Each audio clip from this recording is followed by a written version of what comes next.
All right, welcome to We Are Soccer, located today on location at the Dog Pro Dog and Pony Show Brewing in Oak Park, Michigan. We're watching the Aston Villa Man United game. It is a beautiful spot to watch the game, drinking beers. A little early for beers. We got a coffee in our hand, but we're gonna have beers shortly. It is myself, Craig Hearn, and Brooks. Hi, everyone. How are you, buddy? Good, good. I drink my coffee. Yeah. Oh, you're ready for a beer then, huh? I don't know. Maybe in a little bit. Maybe a little bit, yeah. When in the brewery, that's what you got to do, my friend. Drink beer. Yes. Yes. It looks like the Man United versus Aston Villa game has kicked off. We're a couple minutes in. The play has been down in the Aston Villa end for most of the game here for the first 5 minutes, 4 or 5 minutes. Yes.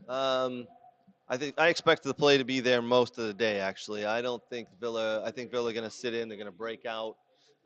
They are going to kind of do what they do and sit in, soak up pressure, let teams come at them, and then break out and see if Ollie Watkins can score up top.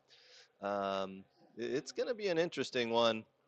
I'm not sure. I'm not sure the outcome here. Let's just say I did not put any money on this game. It is not. As an Aston Villa fan, I'm a little worried. I think it could get hairy, and if Man United go up by 2, ooh, it could be bad. It could be bad. So it could be all downhill from there.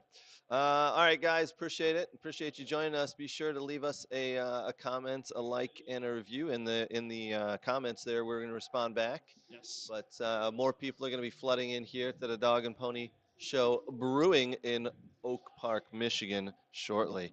Let us know what games you're watching. I know a bunch of the other guys are at another location from our group, and I'm Try to get the Man United fans over here. They just want to stay at their home base at Loaded Dice, unfortunately. I think they were worried. I think they were worried about coming here, and if Aston Villa wins, They didn't want to see you rub it in their face. yeah, then because I would too. Yes, you Yeah, would. we're not expected to win today. Villa are away from home. They, they're they're lower in the table than Man United. Although Villa have been on a better run of form lately. They Villa have. been absolutely Statistically, they phenomenal. have. You've Yeah. you've shown that on Oh yeah. the past live shows, Sunday shows. You talked about it as well, and then you've also mentioned it on the Facebook group. Yeah, I think obviously Villa since November 10th, I think they've been the best team in the Premiership since that date, and they've deserved to move up the table the way they have. Will they make it to Europe? Well, I think today actually is going to be the day that decides that. To be honest, I think if they can win and get points from Manchester United, I really do think that they've got a chance at heck, finishing fourth, maybe even fifth, but maybe even fourth. Yeah, possibly. Because Man United have been on a slump the last couple of weeks here, and they've got some injuries. Their back lines have to be rearranged. Luke Shaw's now playing as a center back. But I think Villa could actually, if they get a win today, Man United better watch out because Correct. Villa's on their heels, man. Correct. Talk about another big game earlier this week was that Arsenal Man City game that we've kind of discussed on the Sunday show the last couple of weeks is how it can be very much a deciding factor in who's going to win the EPL this year. Yeah, that game was not quite the game. It didn't live up to the hype. It didn't. Really didn't. It was really one-sided, wasn't it? It was. God, such a shame, man. Speaking of Manchester City, Wow, already up 1-0. they're already 1-0 up on Fulham. Oh, boy. It's a penalty, by the way. Erling Haaland with a penalty. Erling Haaland now with 34 goals in 33 games, I think. Wow. He now holds the record, and he keeps going. That's 50 goals he's scored for Man City in all competitions this year. Oh, my God. Incredible. Absolutely incredible. We'll keep with the other scores here and let you guys know. It's Newcastle 0, Southampton 0. Ooh, Man United go close there. Man United go close there. Marcus Rashford saying in the lineup that he was starting at the center forward today. Now, we've always liked him out wide, correct? We've always thought he's been a lot more dangerous out wide, but it looks like he's really trying to hold tight to that back line and get him behind as he likes to do because of his pace. Yeah, the last time he played up top like that, it didn't work out very well for them. Then they ended up having to move him out wide left, and it kind of did a little bit of damage. But that's his preferred position is out wide left. Why they're playing him through the center between our two center backs of Kansa and Mings, I don't know. he should be out wide left, running at Ashley Young, as we were talking about before we went live. Yes. Ashley Young is 37, almost 38 years old. Yes.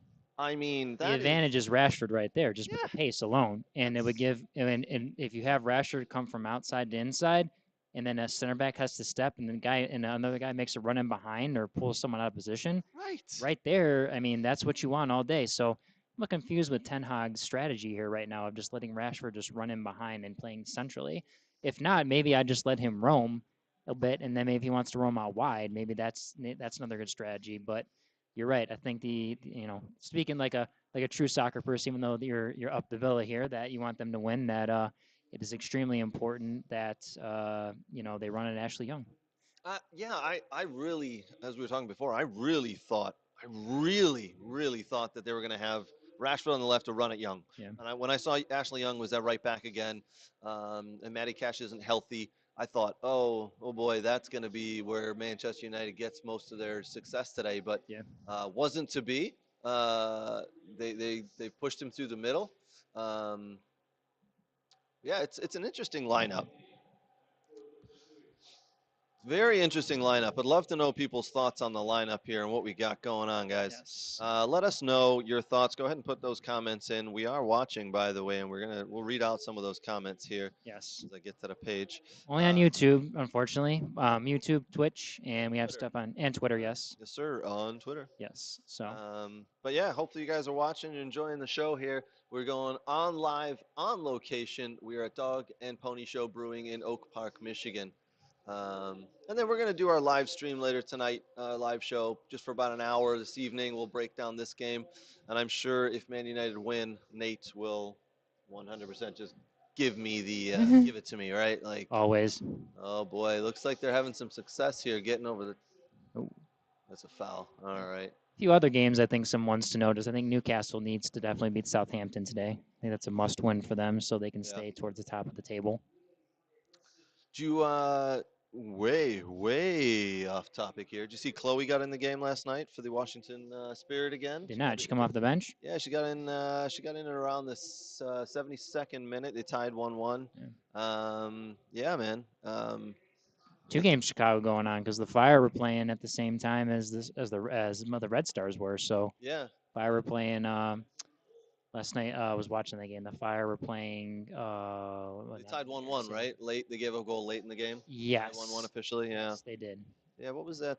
Who'd they play yesterday? I'm looking out here. Let me see. They were playing New York Red Bull. That's right. Yes, one of the New York teams. I was like, which one is it? So, no, New York Red Bull. Then it was really windy last night. A lot of matches I watched. Yeah, like you couldn't set the ball down and without it moving. You really had to kind of like find a time when the wind died down and might take a free kick or whatnot. Seriously? Oh yeah. Where were the Fire playing? Were they at Soldier Field? They were at Soldier Field, coming off the lake there. That wind. Yes, and I believe the women were probably at SeatGeek Stadium over in Bridgeview. I would assume. Yeah, I think that's where it was. Yeah, I didn't get to watch it, but I kept track of it on my phone. I was doing some family stuff, but I got alerted that she came into the game, and then I saw kept up with it after that, and I believe it was SeatGeek Stadium, as you said. Yes. I did visit Keyworth Stadium yesterday as the Tampa Bay Rowdies came to Detroit, and that's got to be offsides. It wasn't offsides. Oh boy, Rashford's getting through. He's finding those little holes. Watch this. Oh yeah. See, they're making that run. They are. That previously a couple of minutes ago it was Eriksson who made that run behind the line before the ball was knocked. So they're having a high forward, and Martinez with a great save there to keep it 0-0. Yeah. But Eriksson a couple of minutes ago they came through. He came through the middle. So speaking of Detroit City, I'm in bottom of the Eastern Conference, sitting in 12th place. What's the record again? 4 points. 1-1, 1-4, 1-5. 1-6-1. 6-1. Good Lord. I know. Yeah, it's a bit of a struggle at the moment for Detroit City. They've, we talked about they lost Hopino and Pato Filabaz, and they just have not replaced those guys. Bill Hart seems to be a decent player on there on the left. Yeah, Adrian. Yep. But he's not quite. He's not quite doing what Hopino did last year. Hopino, in my opinion, last year unlocked defenses with his speed and his little bit of creativity and crosses. Yep. And Pato was able to get on a lot of. I mean, wow. it is. Oh, I'm Villa clear telling it. you, It was close. the goal is coming here. The goal is definitely coming here for Man United, Yes. which is unfortunate it's unfortunate to say. Yes. Yes. But yeah. Now Yeah. back to Detroit City though. I mean, Hopino, leaving for Hartford was a big move. Then it's kind of a little bit of a change. I mean, the back line stayed the same. It's just kind of been unfortunate. You watch the US Open Cup game against Minnesota United. I thought jumping out to the early lead in 5 minutes in was huge for them. Uh, just kind of saw it unravel though that it was kind of coming from Minnesota, Yeah. and then a couple unlucky deflections. Steinwasser makes a few big saves. Sometimes those moments where you need big blocks and whatnot, and unfortunately you get a little piece of it, but it deflects right on your own goal. So Yeah. um, But it's they were putting a lot of shots on. Steinwasser was having to do a lot of work yeah, compared to their goalie. It was coming. That was coming in that game. yes, The game last night versus the Rowdies, I don't think Detroit City had a shot on goal. wow. I don't think. I mean, we could look. We should look that up. Yeah, I'm gonna look at that right now. I'll But pull up the from what I UEFA website. understand, I don't think. I don't think. I don't think Detroit City had a single shot at goal that I can remember. I don't see. I don't remember their goalie having to make a save of importance Wow. at all. Um, I mean, the only goal coming off of PK yep. yesterday. So Yeah, how but about it? Steinwasser had to make some big saves. There was one. There was a man wide open on the top of the six, and he tried to flick it past him, and Steinwasser luckily got a glove to it, and Yeah. it was a phenomenal save. Ooh, Martinez slips there. I'm telling you, this goal's coming for Man United here. It's unfortunate, but it's coming. They are opening Villa up left and right. Yes. Unai Emery needs to kind of set his formation a little bit better here and talk to the boys because it doesn't look like Villa have come out to play. They played very poorly against Fulham on Tuesday. Luckily, got the win 1-0 off a nice Tyrone Mings header, but slips. Yeah, here comes Emery.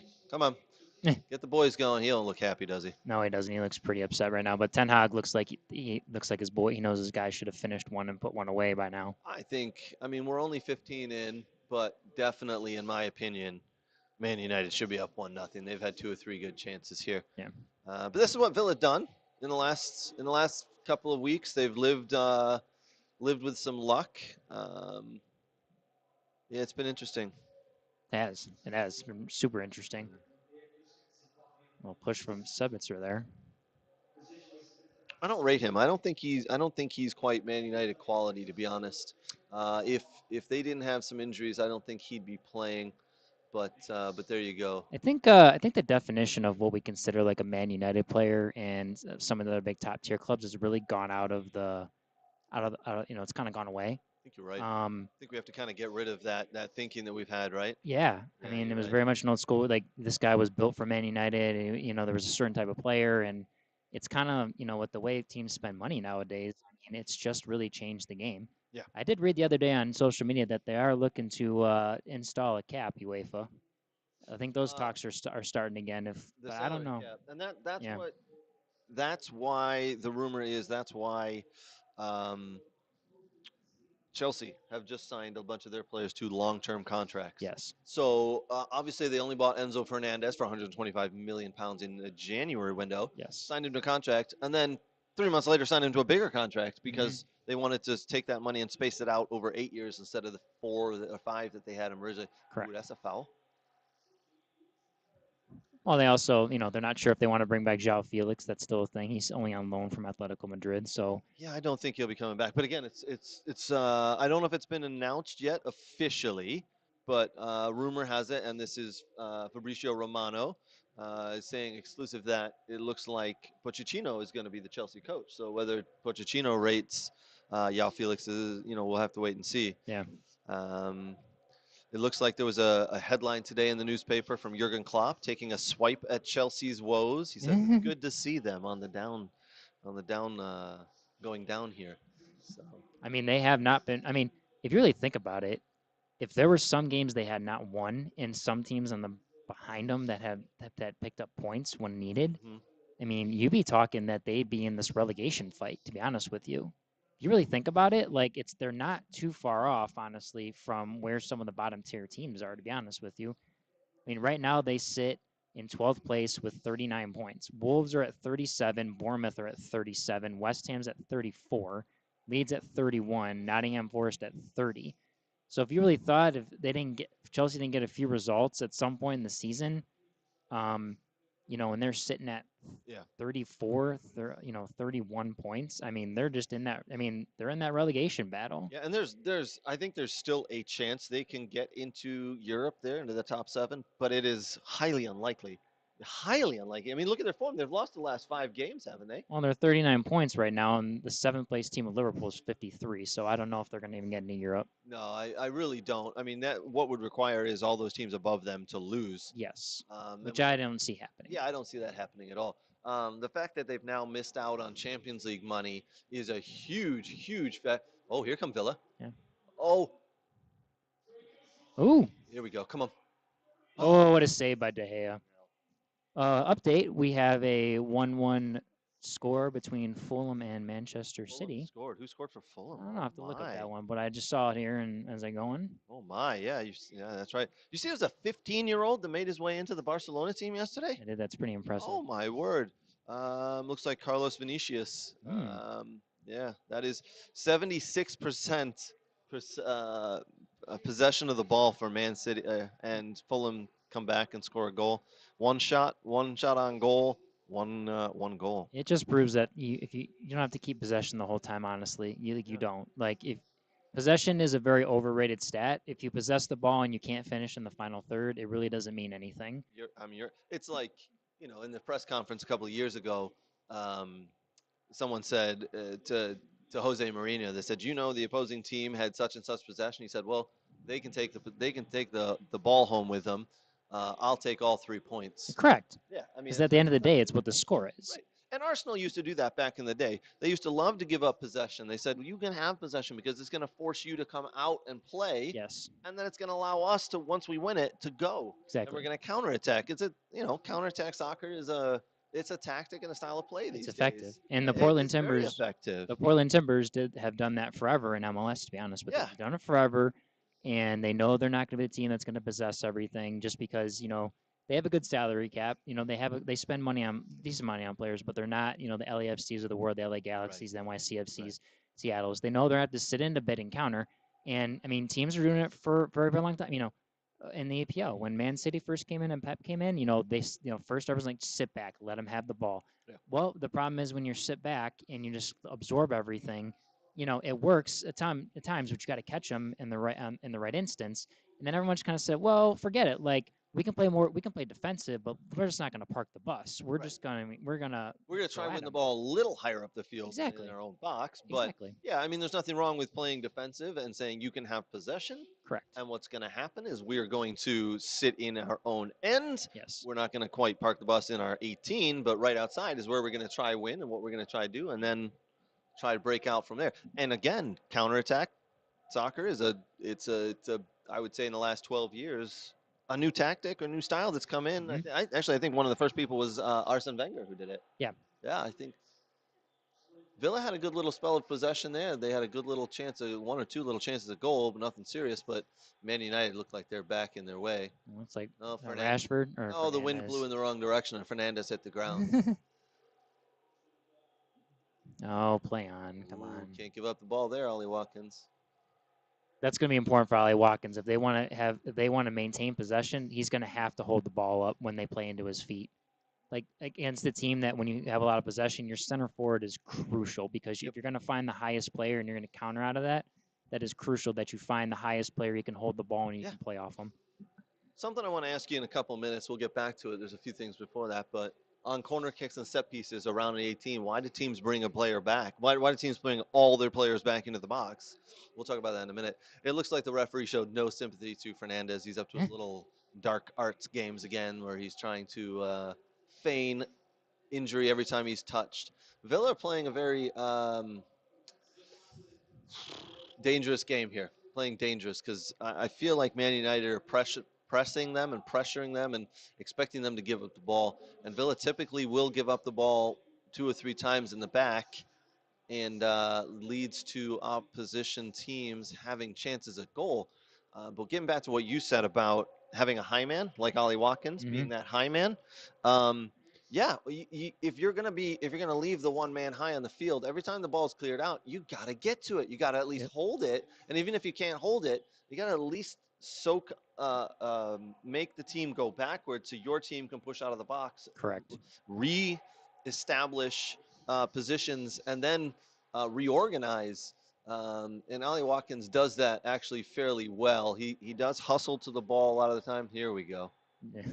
Yeah, we'll have a He wants a foul VAR for check that. on this one. I have no doubt. Yeah, I think Uh, what a lot of young kids, when I'm watching, I'm scouting kids, is that like everyone wants to be the guy that runs in behind, but I think we've really lost the value of the back to goal player, and not necessarily does he have to be that big, tall, not mobile guy that's like 6'4", 6'5", and just holds the ball up. yeah, It needs to be a guy that you know can hold the ball up, but also can turn off that. Maybe yeah, not turn forward, but turn like loop his turning, and so he can get forward some, or he can play off of man up top, and he can combine with guys. And the game has changed a lot. The game has really changed with the fact that it's it is not it is not what it was in the 90s, where it's everyone lump the ball up and, win it in the air and flick it on. And it can get like that at times. But, you're really asked of everything you do and how you play, no matter what position you are, is to be a very well rounded and all around and good individual, technically, tactically. Uh, your soccer IQ needs to be on point, understand movement. yeah. Um, it's very interesting, and you can tell I think you can very much tell nowadays when you're watching any league, EPL, MLS, La Liga, you can very tell when a guy's limited, that how the games kind of go a little bit. Giving examples, Man City, with Erling Haaland, when he was at Dortmund, you know, Haaland is terrific at running off the back shoulder and getting in behind. Is he the is he a Rashford pace type of guy? I wouldn't say he's a Rashford pace type of guy, but he did well to time his run, get him behind. Yeah. But also, he was very good at holding the ball up back to goal, and he could come down in the midfield, turn and play. And I think that's what kids need to really look at being, is just that midfielder that center forward that can just do all the different things. And yeah, I mean, there's a lot to being a center forward. Everybody thinks it's just the guy who needs to score goals, right? Um, and on defense, you're the person who decides which side of the field the opposing team Yeah. gets to attack down. Mm-hmm. Um, if I shade to the left, it means I want people the opposing team to go down the right hand side, and I get to decide that. And you learn that once you get to the higher levels of the game. Yes. You're the first line of defense Yes. as the forward, as the forward for the opposing team. You're the first line of defense. You get to pressure who you want to pressure, Yep. and You direct the game you sometimes direct the game. because Exactly, everyone that's a great presses way of now. putting it. For sure. But all right, so Yeah. now I do want to ask you the question because my dad and I yesterday were at the Detroit City FC game, as I said. Tampa Bay Rowdies in town. Yep. There was a corner kick for Tampa Bay, and every single Detroit City player was inside the 18-yard box. Really, they defended with everyone. Every single player was in there. Interesting. There was only two players outside of that one 18-yard box. Yeah, to track extra balls. That was That's just, spelled out. but it wasn't. It was the Tampa Bay Rowdies' last defender who was just inside the midfield, and then the goalie.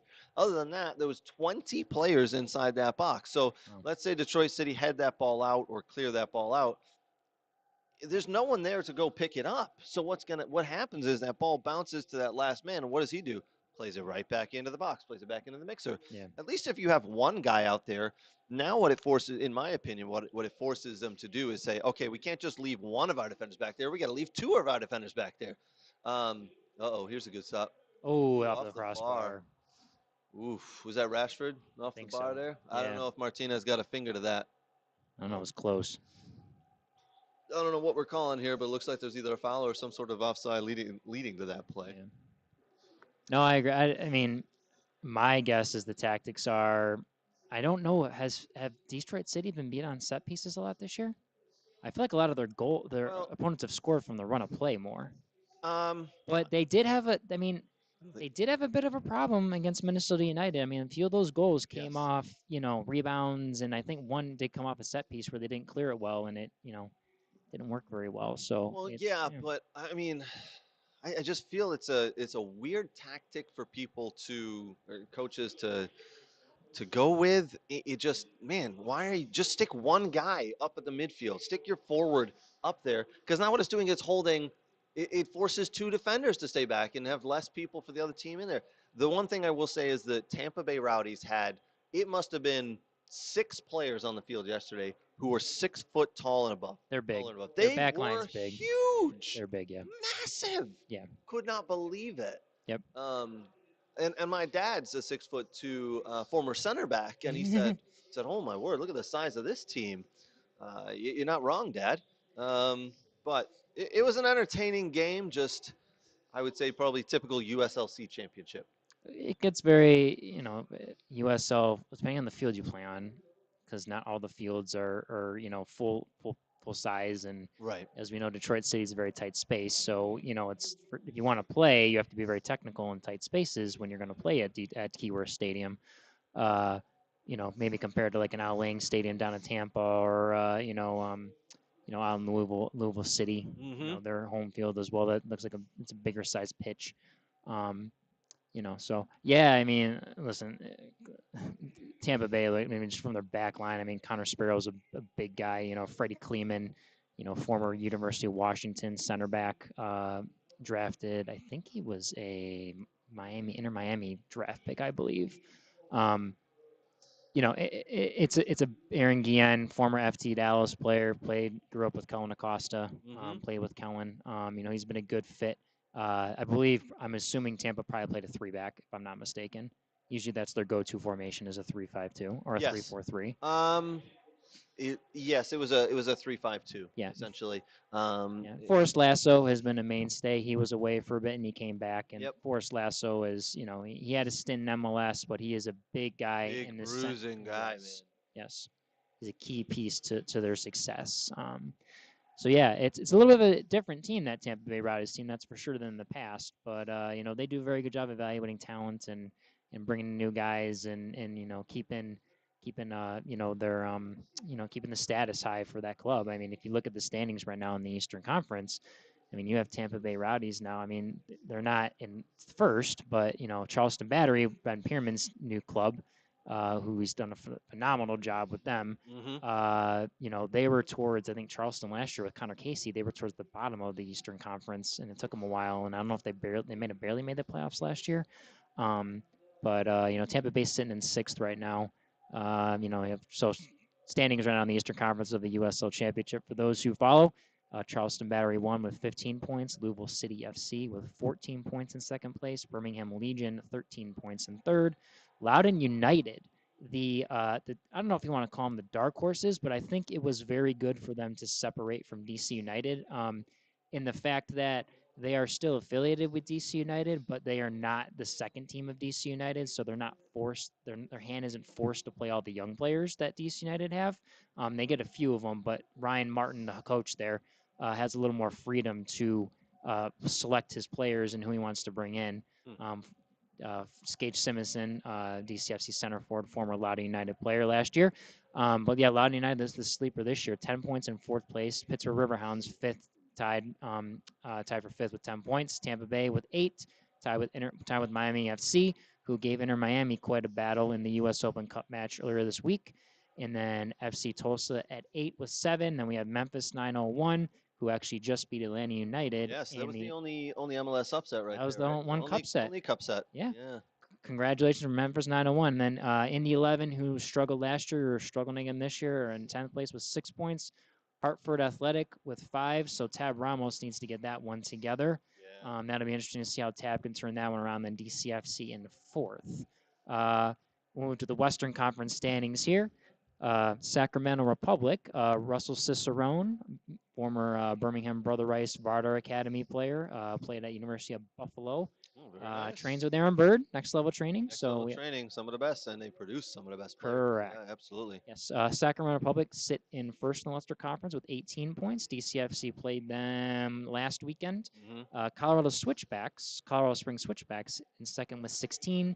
San Diego Loyal, coached by former Spring Arbor University head coach Nate Miller, who also coached Lansing Ignite in USL League One when they had the team for a year. Yep. And then Lansing United, he was a coach in what was the former PDL, which is now USL 2.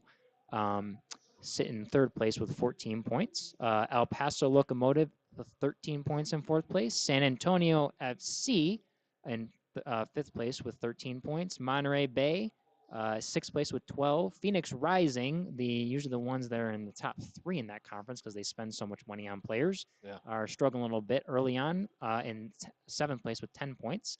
Oakland Roots in eighth place with 8 points. And then the bottom 4, New Mexico United with 7 points in ninth. Rio Grande Valley with 7 points in 10th. Orange County SC, a little surprised. Usually they're a top 5 team as well, struggling early on.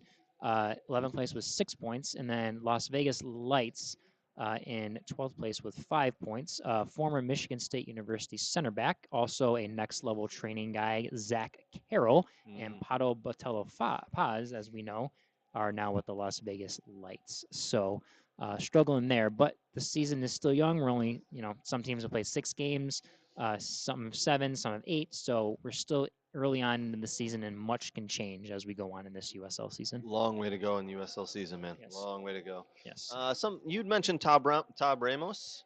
Yeah. I'd heard he wants to put his name in the hat for the USA coaching job. I would love to know your thoughts on that and why it is not a good idea. Yeah. Wow. That's a Tab. Well, have you not heard that rumor? No, I have heard that rumor. Okay. All right. So my opinion on Tab Ramos. So Jesse Marsh, from what I've read as well, has been the leading candidate, and I've heard this Matt Crocker hire from my sources I've talked to said it's a very good hire for U.S. soccer. It is a very big positive. Yes, I'm hearing that big, but yeah, I think where you're going with this is Matt Crocker interviewed Jesse Marsh for the Southampton job. They offered him the job, and it was Jesse Marsh who turned it down. Yeah. And that's why now they're saying Jesse Marsh is the favorite because Matt Crocker likes him. Yeah, I'm curious. If that's the case. But back to Tab Ramos. You had a guy that coached for many years in the U.S. youth national team, the U20s, which were very successful. And he had a lot of good runs with them, and he was a big part of moving guys from the 20s into the into the men's national team. Sure. Now we can say what we want for our 23s. We struggle with qualifying for the Olympics. Obviously, this time we finally our 20s a couple months ago, had a good results in the CONCACAF qualifying to qualify for the Olympics. So I'm happy that we're going to be in the Olympics for the 23s. I believe the U20s, the U20 World Cup is kicked off, or is going to kick off soon. I need to look that one up. Yep, look that one up. So we can talk about that one because we have that is said to be. This is said to be one of the best U20, national teams in a while. So it'll be interesting to see how they set up, and we'll go over a little bit. I'll look up at everything and what we got going on here with the U20s. But back to Tab Ramos, I think I like Tab in his history in U.S. soccer and what he's done. I guess the one knock against him. Ollie Watkins just tried a bicycle kick in the middle of the box there for Aston Villa against Man United. Didn't quite come off and looks like he may have hurt himself. But Villa, and sorry to cut you off, Brooks, but Villa in this game are actually pressing here and look like they've been the better team for the last 5 minutes. Yeah. I think both teams probably could have had a goal or two in this game. Let's see what happens to Watkins here. Looks like he goes and kicks and maybe gets stepped on as he comes down. But that's what happens when you try bicycles.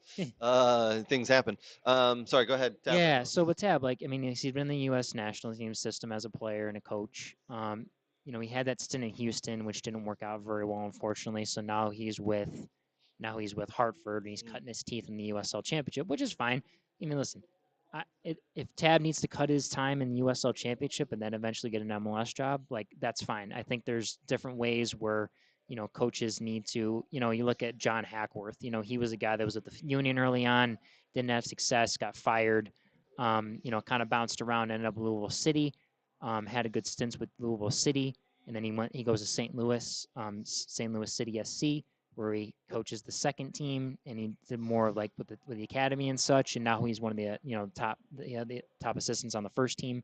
So there's different ways to get to head coaching positions, but I don't think Tab Ramos is there yet for the national team.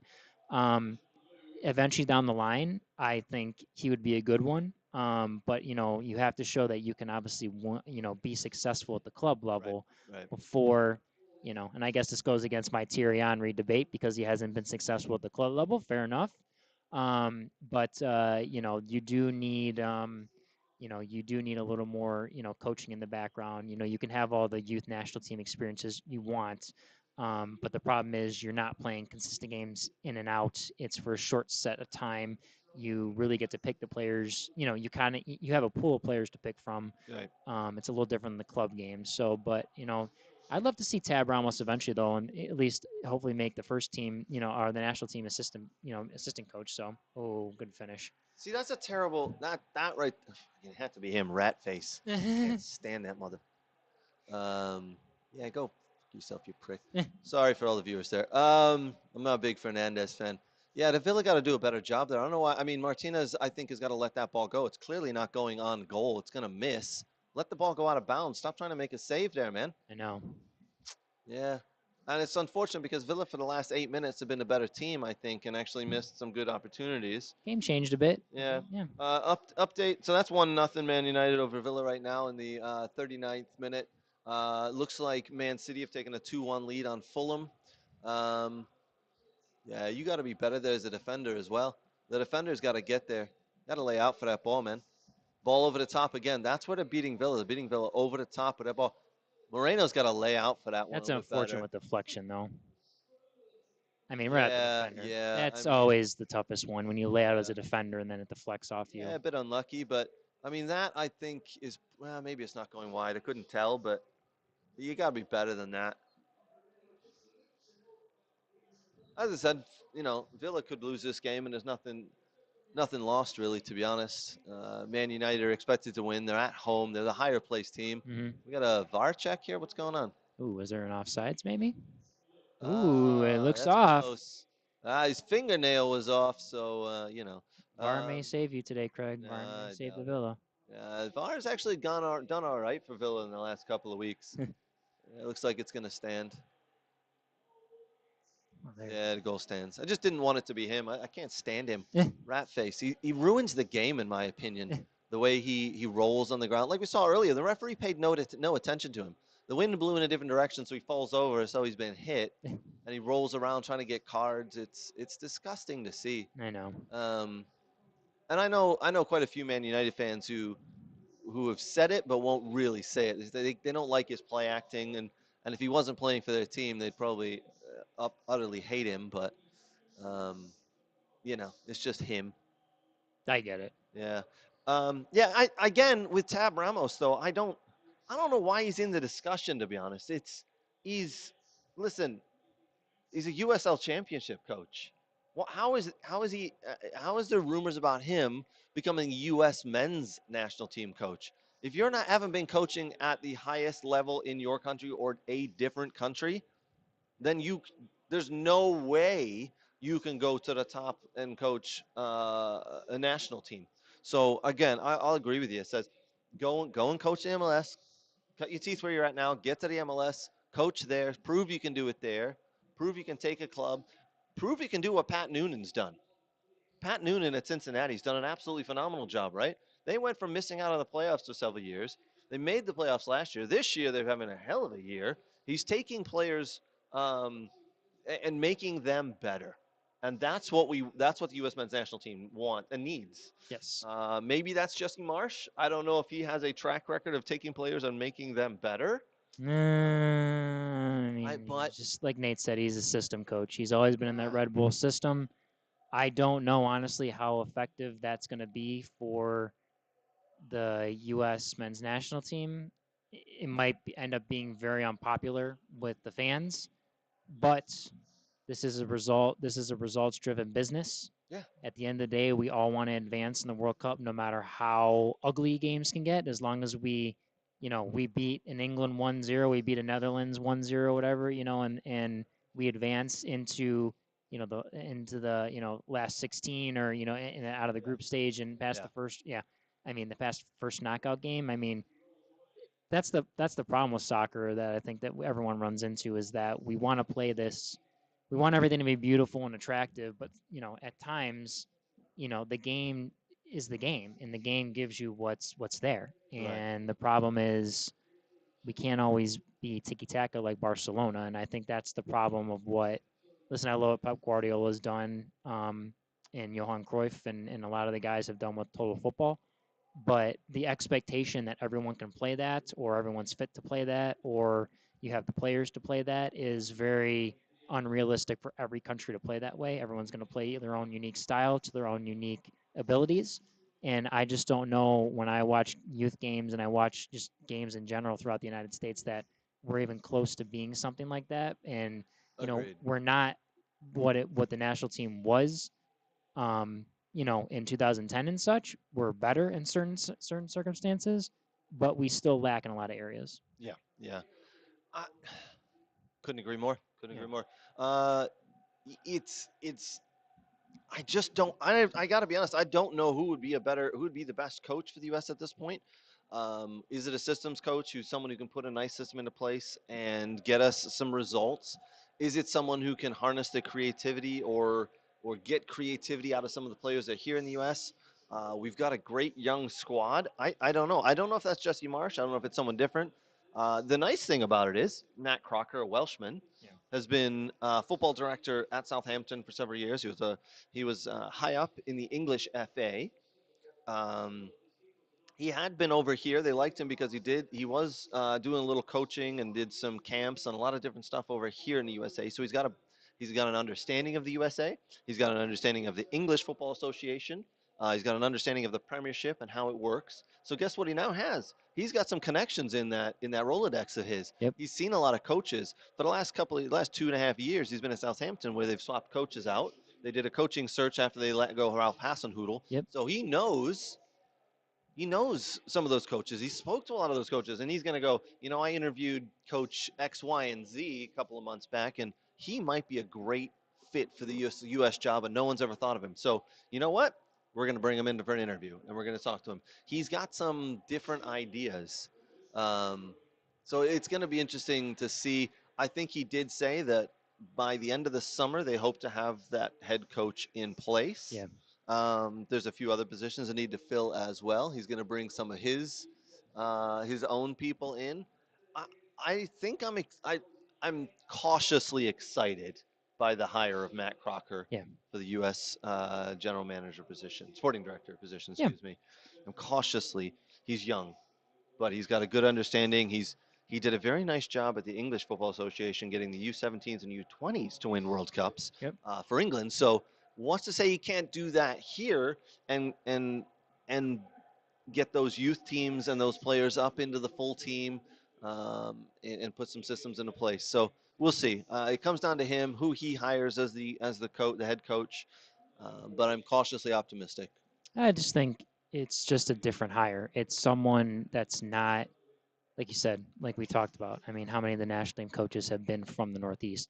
Everyone besides Jurgen Klinsmann. Right, right, It's different. It's not old guard. It's someone else. It gives a fresh new face to U.S. soccer. It implements ideas. If it's a right. guy that wants to work with the old guard but make the bridge between the old guard and the new guard, I think that's the important part. It's just is it a besides with what he does with the first team, I don't know how much he'll do with the youth system and some of the other stuff, with the youth national teams and maybe, eventually with MLS Next, um, and, just the youth leagues across the country and what he maybe something different he can implement. But, for me, it's just, does he give new ideas and new thoughts to things so that we can then, as a country, keep progressing in the sport of soccer?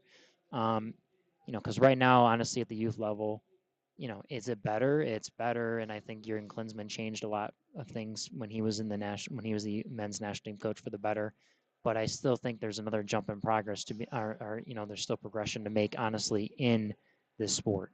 Yep. Um, we are, we are not in England's, we're not nowhere close to where the English youth national team is, or the national team system, or the Netherlands or Spain or whatnot. But you kind of look at a national team like what Scotland have kind of done. Scotland have kind of just grabbed a lot of guys and guys that want to play for the Scottish national team, and you guys like McTominay and McGinn and a bunch of other guys that play around the world.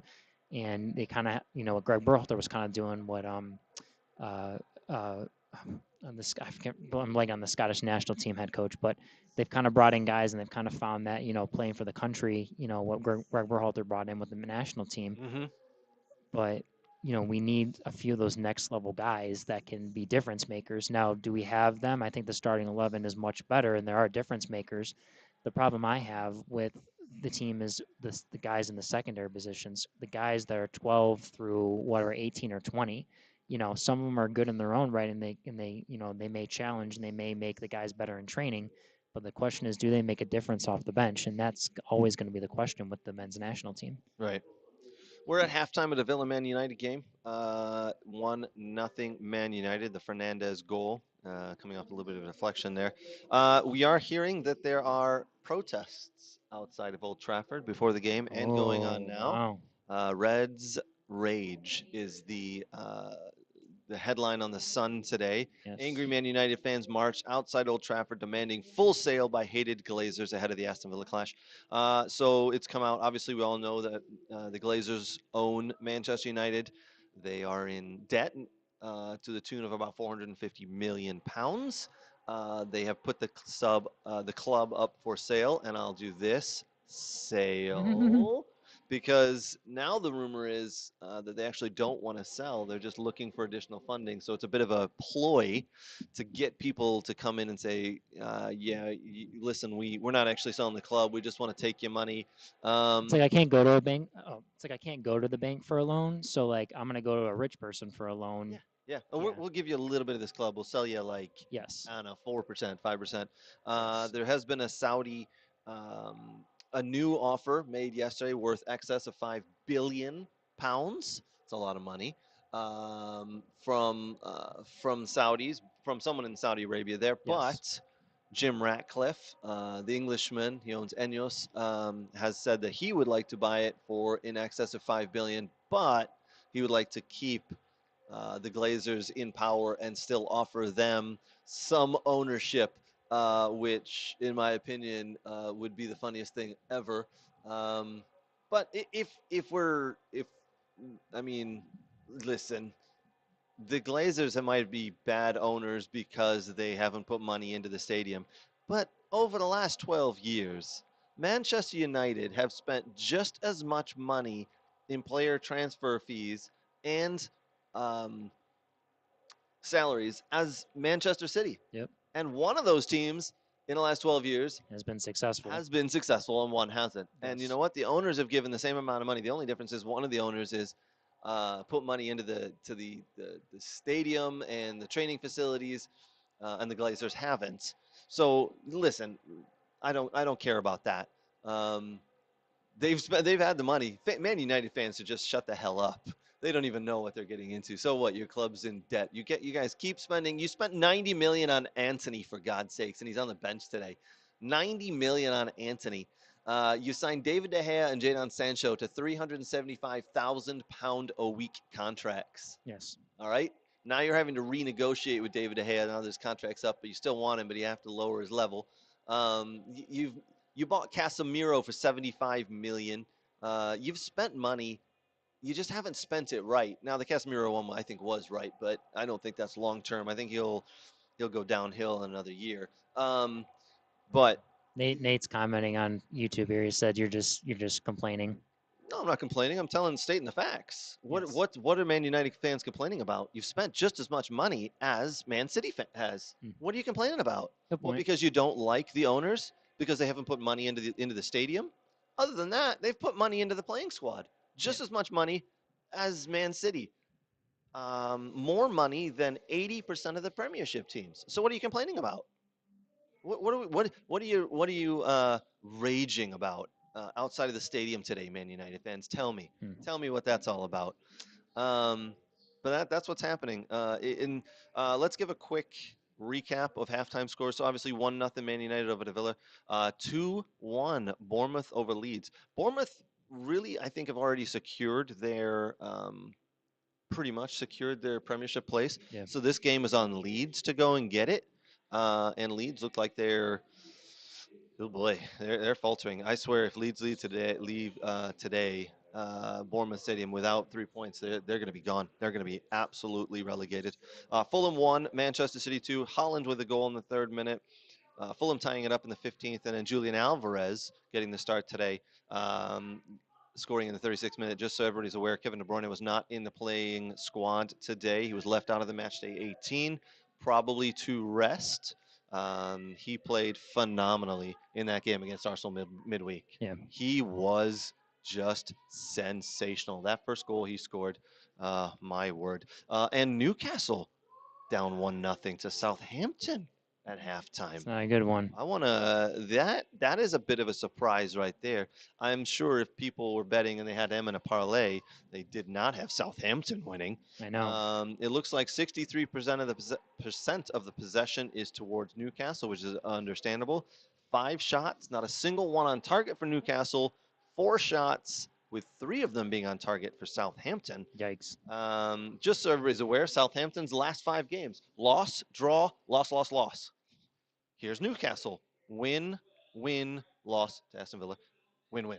So they're 4-1 Yeah. in the last 5. Yep. And Southampton 0-1-4. I mean, good lord. And Southampton lead at the half. If you're into the betting and in-match betting, you may want to put money on Newcastle coming back to win that one. I might have to put a couple of dollars on that one myself. Yes. Although, in order to score goals, you got to put shots on target. I don't know if Newcastle need to hear that, but yeah. Also, later today, Atletico Madrid plays Real Valladolid. Villarreal plays Celta Vigo, and Espanyol at Getafe. And in the German Bundesliga, Bayern Munich nil, Hertha Berlin nil. I believe if Bayern Munich win that game, they go back atop the Bundesliga because Dortmund messed up the other day. That's Bochum. Bochum, yeah, 1-1 Bochum, unbelievable. And then there's the one MLS game today: Minnesota United at home to FC Dallas. The one Sunday game. The one lone Sunday game. Yes. Wah, wah, wah. I know. There's also an NWSL game today. Kansas City Current and at home hosting New Jersey, New York, Gotham FC. I don't know if you've seen it. I got to look up what game it was. There was a goalie who scored yesterday in the NWSL with a back heel. Oh wow. Yeah. I didn't see that one. Yeah. I'm gonna have to go. Oh, here it is. I don't know what game this is. Boom. Oh yeah. It looks like that's a Washington Spirit, though. It might be. Is it the Red Stars they're playing? It might. Is that the? I don't know. No, that looks like Angel City with the pink sign. Oh yeah, it might be Angel City. You're right. Oh, look at that. I don't know who Angel City's playing against there. We'll have to look. I want to look that up Yeah. now. Yeah. Should I talk about the U20 World Cup coming up in May? Yeah, man. Why not? For Yeah. sure. Hold on. Let me. Yeah, go ahead. Was it San Diego they played? No. That might have been. Or was it Hold the on. Thorns? Maybe it's Thorns. And Oh, Angel there it City. is. It was the Portland Thorns. Yeah. Yeah, it looks like the Portland Thorns versus Angel City there. Yeah. And it looks like the Portland Thorns. Yeah, Bigsby. Bigsby, the goalie, in the 97th minute of the game with a back heel to tie the game 3-3. Wow. You can find that. I'm going to retweet that right now. You can find that on the We Are Soccer Twitter, the Twitter account. Yes. Amazing. I mean, that's incredible, actually. What an awesome goal. It is. Back heel from the goalie in the 97th minute to tie it up. Absolutely brilliant. Yeah, let's talk about the U20 World Cup. That's coming up. Has it started? Is it officially kicked off? No, not yet. It starts the end of May. All right. And Pablo on our Facebook group said he is very upset at Manchester United because they're not letting Garnacho go and play in that. Yes. And no offense. There's a few, I think like Chris Brady and Brian Gutierrez from the Fire. They're the Fire not releasing them to play for it either. So it's kind of a weird. It's tough. It's the end of May. There's a lot of close games. Depending on if you need your young players that will play with the U20s. You're gonna hold them, and I'm kind of curious why the MLS teams are doing that. Why they are or not? Why they are, just because it's still early in the season and it's before League Cup, where you're gonna play against. I mean, you have your group play and whatnot, but I don't know. It's an interesting one, but Yeah. but still, I mean, there's been a lot of positives, like I said, about this could be the deepest US U20 team that we've had in a while. So, but yeah, that's the end of May. It's going to start. It's going to be in Argentina. It was supposed to believe it's supposed to be hosted in India, I believe. Yes. But that changed. I'm not sure exactly why it changed. Hmm. But I remember Pablo bringing up in the Facebook group that Argentina was going to host, and then what they've done is, and then it was finally officially confirmed. So we do have the group stages. We do have the groups here. I'll kind of go off, read them by group here. So Group A, we have Argentina, Uzbekistan, Guatemala, New Zealand in Group A. Group B, we have the United States, Ecuador, Fiji, and Slovakia. I feel like that's a pretty favorable group for the United States that they should get out of. Yeah. I mean, Ecuador will probably be a very tough one, and then if you can get past Slovakia, which is probably maybe I don't know, say it's a trap game, but probably someone that you want to take lightly. I imagine Fiji should be fine to beat, but You would hope you, so. you never know at the U20 You never level. know. Group C: Senegal, Japan, Israel, Colombia. Interesting group there. I know, Okay. right? And it's kind of fun to see the U20 groups because you have all these different countries. It's not Yeah. just the same ones. So Yeah, I like that. Group D, this is an interesting one: Italy, Brazil, Nigeria, Dominican Republic. Oh my word, you got three. I would say That the group of three death. powerhouses. Yeah, that's got to be the group of death. If there's a group of death that beats that one, I would love to hear it. Well, let's see. Here we go. We got Group E: Uruguay, Iraq, England, and Tunisia. No, no, the other one's still a group of death, Yeah. but that's not a bad one to be honest. Yeah. Group F: France, South Korea, Gambia, Honduras. Nah. So No. there's 6 groups there. So Yeah. um, and then in the and so we'll talk about the United States. We'll focus on. So their first game will be May 20th against Ecuador. That'll be Estadio San Juan del Bicentenario in San Juan. Then they play on the 23rd. They will play Fiji, and then they will finish up with Slovakia on May 26th. So I will also go over the roster here for the U20 team. So we have Antonio Carrera from FC Dallas, who's within their system. Gaga Slonina from Chelsea is going to make this one, so I'm assuming he will probably start for the U20s. Chris Brady was held back by the fire, so he will not be with the U20s, but we could definitely see maybe Brady with the Olympic team with the 23s when we're the Olympics. Defenders: Brandon Craig from the Philadelphia Union, who's played with the first team. Um, he's been in the youth national team for a very long time. Um, Mauricio Cuevas, Marcus Furcranus from the LA Galaxy. Cuevas is with Club Bruges, but he was just actually bought back by the LA Galaxy. So he is now with LA Cuevas. Uh, Jonathan Go. I think this is the most recent one. We're gonna go with this one. No, this is probably from the friendly one. So maybe they haven't picked everyone, but this is the last roster I Yeah. believe from the friendlies. They have Jonathan Gomez, who was with FC Dallas and was with Louisville City, who was sold to Real Sociedad. Michael Holiday from Orlando City, Thomas Williams from Orlando City, and then we had Joshua Wender, who was with the men's national team for their last friendly, who was on the bench against Mexico. Alejandro Alvarado Jr., um, Jack McGlynn from the Union, Rokas Puskas, who plays over in Croatia, Obed Vargas, the young Seattle Sounders midfielder, Owen Wolf, the son of Josh Wolf, who plays for Austin FC, then Paxton Aronson, Diego Luna, Kevin Paredes, Quinn Sullivan, Darren Yappy. So those are a lot of. Is Paxton Harrison going to play? I imagine. I don't know why he wouldn't play Paxton Aronson. I imagine Eintracht Frankfurt wouldn't mind letting him go, but He hasn't been getting time there. He's been playing for their second team, correct. so he hasn't been getting a lot of time. So you might as well let him go play at a decent level, right? Agreed. And again, this was the roster that I read off that was with the friendlies that they have played a little while ago. But I Right. imagine that a lot of these guys 95% of that's going will to be stay. back. Maybe Yeah. one or two will swap out, but yeah, Yes. most of them will be back. You're Yes. right. And some of these MLS guys, honestly, are probably playing for moves to Europe. I would think. Absolutely. Yes. So let me ask this, because there are certain players like Garnacho for Man United who are not going to be let go to go play for Argentina. Yeah. As we talked, there'll be one or two that won't be let go to go play for the USA. There'll be a couple that won't be let go to go play for England.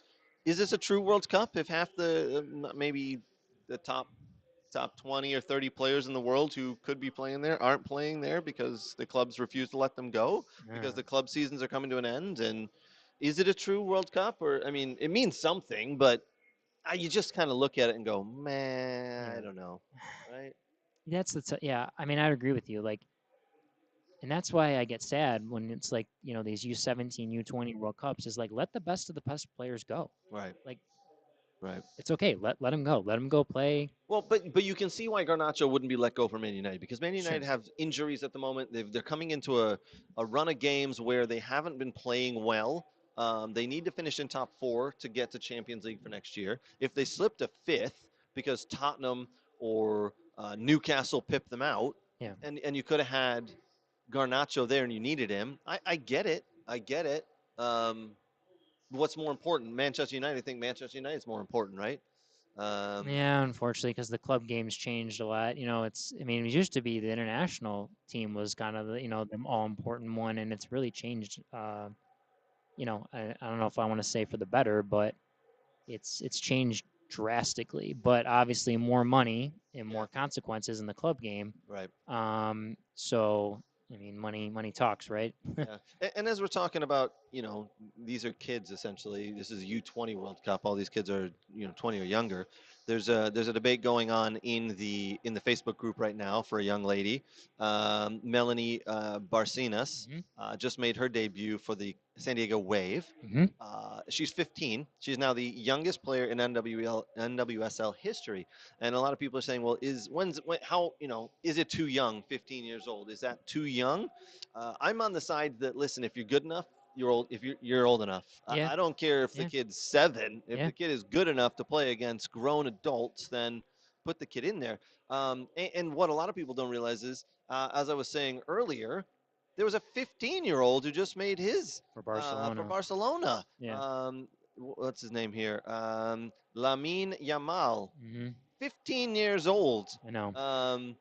I mean, yes, it was in a 4-0 win against Real Betis yesterday, but um, I, listen, everybody's complaining because they think it's a young lady that, oh, it's 15 years old, it's too young. Maybe we're taking advantage here and just putting them in I for think. marketing. Yeah. I Um, think what's going to happen, it started with Sophia Smith and a few other people that the Portland Thorns signed. I think Olivia Moultrie was one of them too. yep, That they yep, were high schooler. yes, They went all year of high school and they skipped college. yeah, I think, the women's game wants to be like the men's game. If I don't want to go to college and I want to play, like they want to go play. Like, Chloe Ricketts, didn't, obviously this was the opportunity. It was presented and it's to take the opportunity. And, it, it's another pathway, and now that, yeah. I mean, there's a lot of back in my day, I'll be the old man here, Yeah. back when I was young, but it certainly changed. 20 years ago I was recruited to go play uh, Division 1 soccer, and no one who receives a Division 1 soccer scholarship says, you know what, I think I'm going to give that up and go play pro. There was maybe one or two kids who tried it, and the chance of Problem it is, you working out. just no security. Right, I mean, so if you try pro now and you get an MLS team and you do okay, there's always something to fall back on right. with the USL Championship team, which But is like when you were coming out. I mean, what'd you tell me that you maybe had was it Minnesota you had a trial with? yeah, they wanted to. They inquired, and I said no at the time, which Yeah, kind of regret. But yeah, but then back then it was like, listen, if you turn down a soccer scholarship to a Big 10 university or a Division 1 university, oh, it's you're suicidal. yeah, it was because there was no other options. Were you going to go play pro soccer in the USA and earn $3,000 a year? Why Exactly, just turn down a soccer scholarship that's worth 20,000 plus a year? I mean, exactly, it just didn't happen. Now, exactly. now there's a lot of different avenues and pathways to get to pro or to get to what you want. And a lot of kids these days want to go to college well, they want to play college soccer to play the highest level they can, but Yeah, it's just to get an education and then move on with their life. They're using it correct. as a way to get an education, which is good for them. But a lot of kids do want to play pro, and maybe with all the pathways there are there now and the money that is within the game that you can earn, maybe going and playing in a USL championship or an NWSL or a USL 1 or 2 and earning 10, 15, 20, 30,000 a year is the way you can do it. And you give it a shot. And after 3 years, you go, you know what? I earned 80 or 70,000 over that course of those years. I've saved some money from it and it didn't work out, or I was injured, or whatever it is. Yep. you know what? I'll just go. I'll put that money in now and go take college courses. Correct. It's not quite like it used to be, obviously. Well, you didn't know when you were playing, Craig, that when you came out that, even when you started college, when you finished, that if MLS was going to be around, because that was the time when, the league was looking good, and then they lost teams and they kind of stayed stagnant for a while, and then Yep. all of a sudden there was this massive influx. And I think is the game grown, the game has grown, and I think people have really, the Nashville SC game I was at last weekend. I mean, there are 30,000 people there, and the stadium wasn't even full. That's I crazy. mean, that's really now. Listen, 30,000. We'll say in quotations. I don't know if there were exactly Yeah. 30,000. They There may were have sold. probably They may have sold 30,000 tickets, but who knows how many showed up? correct. But there are at least 15,000. I'd say at least, or closer to maybe to 20. And I thought they did a very it was a very good atmosphere. People are catching on, and as people this is a melting pot country. It's always has been, always will. Yeah. And Yeah. I mean, you can tell when the USA Mexico play. I mean, that's why USA plays in Columbus, because there's an advantage there. But if you bring a U.S. Mexico game to Detroit or out to California or whatever, I mean, there's going to be a disadvantage. But um, but I'm just saying that speaks to just the diversity in this country and how much it's picked up.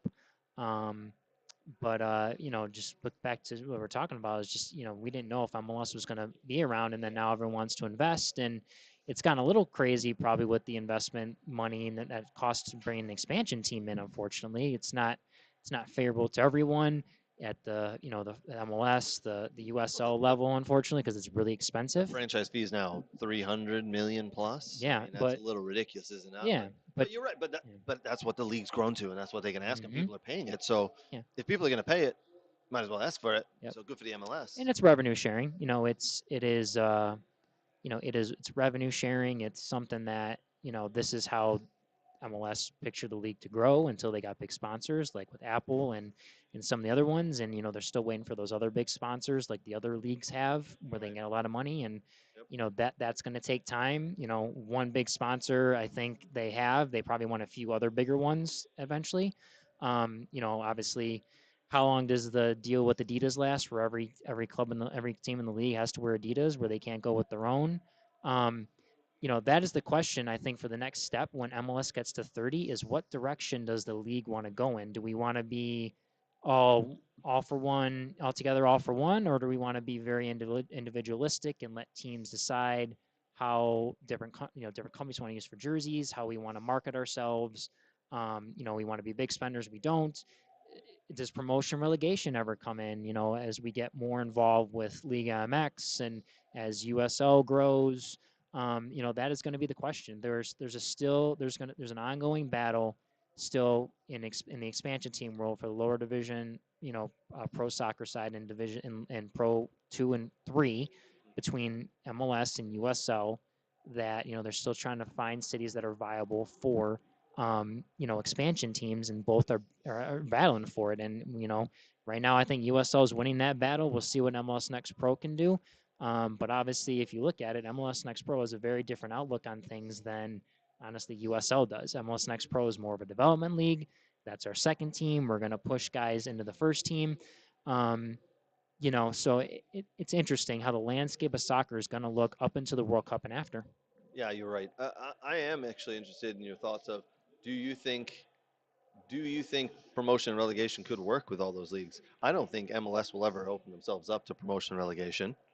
I Um, don't think so. I but I think mean, it could work because they got the system set up with yes. MLS, USL Championship, USL 1, 2, 3. I mean, I they've got it think, set up, but it just I don't think they're going to because if part of the deal is, hey, listen, San Diego, yeah. this was it Loyal, San Diego Loyal. Yes, in Aloy, yep. You are the next in line. Yes. You're about to pay 300 million based on the fact that you're never going to be relegated and you're always going to earn X dollars per year. Mm. And then all of a sudden they change and the MLS changes. Say, you know what? We're going to do promotion relegation. You know what? I didn't pay $300 million to be relegated next year, so we're out. I think honestly, for promotion relegation to work, it's going to be a lot different if they do that in America from Europe. Whereas we know in England, there's a huge drop off when you get relegated to the second division. Yeah. I bet if they consider it, And owners want to see that because they know it'll improve the product of MLS in the United States or just soccer across the United States in general. Is that I think their objective will be how do we do promotion relegation, but teams that get relegated into the bottom division, there's not a huge difference of money compared to what the first division makes compared to the second division. But that's very tough. How do you sell people? It's like, when I tell people, oh, like Detroit City's, where Detroit City plays in the USL Championship, not Detroit City the club, but just the league in general. Yeah. Is like, oh, it's Division Two. I was like, it's a minor league. No, it's not minor league. I have to explain to them that in U.S. soccer and FIFA bylaws, each division there's a standard of like how much money the team's worth and how big the stadium is and yada yada yada. Like that defines the difference between Division 2, 3, 4, and 1 for pro soccer. It's not minor league soccer. It is pro soccer, but it is on a smaller level than it is from the top division. So, and I think that's the part that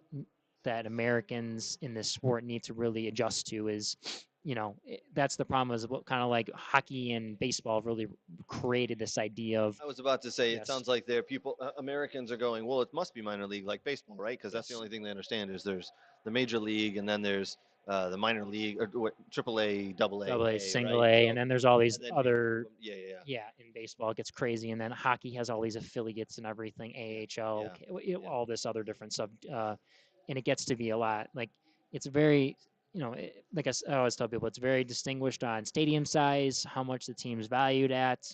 Because obviously you need to get, you have to get licensed to be, into the certain division you are. You have to meet a certain criteria yeah. Yep. to be a part of that. So ownership stake changes, like how much someone needs to own a percentage of the team. There can't be a lot of different owners. I believe for MLS, you have to have someone that owns more than 50% of the team. Whereas I think USL, I don't think you need that. I think you can have multiple different owners that split up the ownership of the team. I could be wrong about that, but so I believe that's true, but we should look yes. that up. That's interesting to Mm-hmm. know. So Very interesting. Just so everybody's aware, it's still 1-0 Man United, but they're pressing. It looks like they could get a second goal here pretty quick. Villa on the back heel. They occasionally break out, see if they can get up the field and score a goal, but it hasn't worked out yet. But still 1-0 Man United. They're pressing. 2-1 Man City over Fulham in that game. Looks like Man City are struggling to put Fulham away there. Newcastle have tied it up. Brooks, I said I was going to do it. I said I was going to put money on Newcastle to come back and win that game, and I didn't do it. And now they're tied 1-1. We'll see if I can log in and see if I can double down on that. oh. Because I do think Newcastle will come back and win that game. It is at home. They are up in Newcastle. But Napoli and Salernitana 0-0. Napoli, the Serie A champions this year. So, Yeah. question for you: what did we are at a Tottenham bar here? Oh, yeah. At the Dog and Pony Show Brewing, the home of the Tottenham Hotspur supporters in the Southeast Detroit area. Mm-hmm. What did you think of the Man United fans after losing to Tottenham earlier? What they were chanting about Harry Kane, that he'll be there next year in Man United jersey. Well, just to clarify, that game was at Tottenham, and they tied 2-2. Man United were up 2 Oh, it was a nothing. draw. Okay. Yeah, Man United were up 2-0 at halftime, and ended up drawing 2-2. Yeah, Man United fans can say that all they want. Man United fans, as we know, anytime someone has a good game or does something, they tell everybody. Because Harry Kane got both goals, didn't he? He got one. One. Okay. I think he got the one. I can't remember now. I actually watched the game.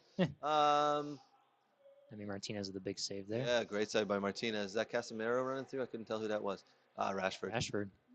Shifty. Looks like he might have kicked, but yeah, great run by Rashford there. Does he meg? He kind of megs him. Gets a bit lucky.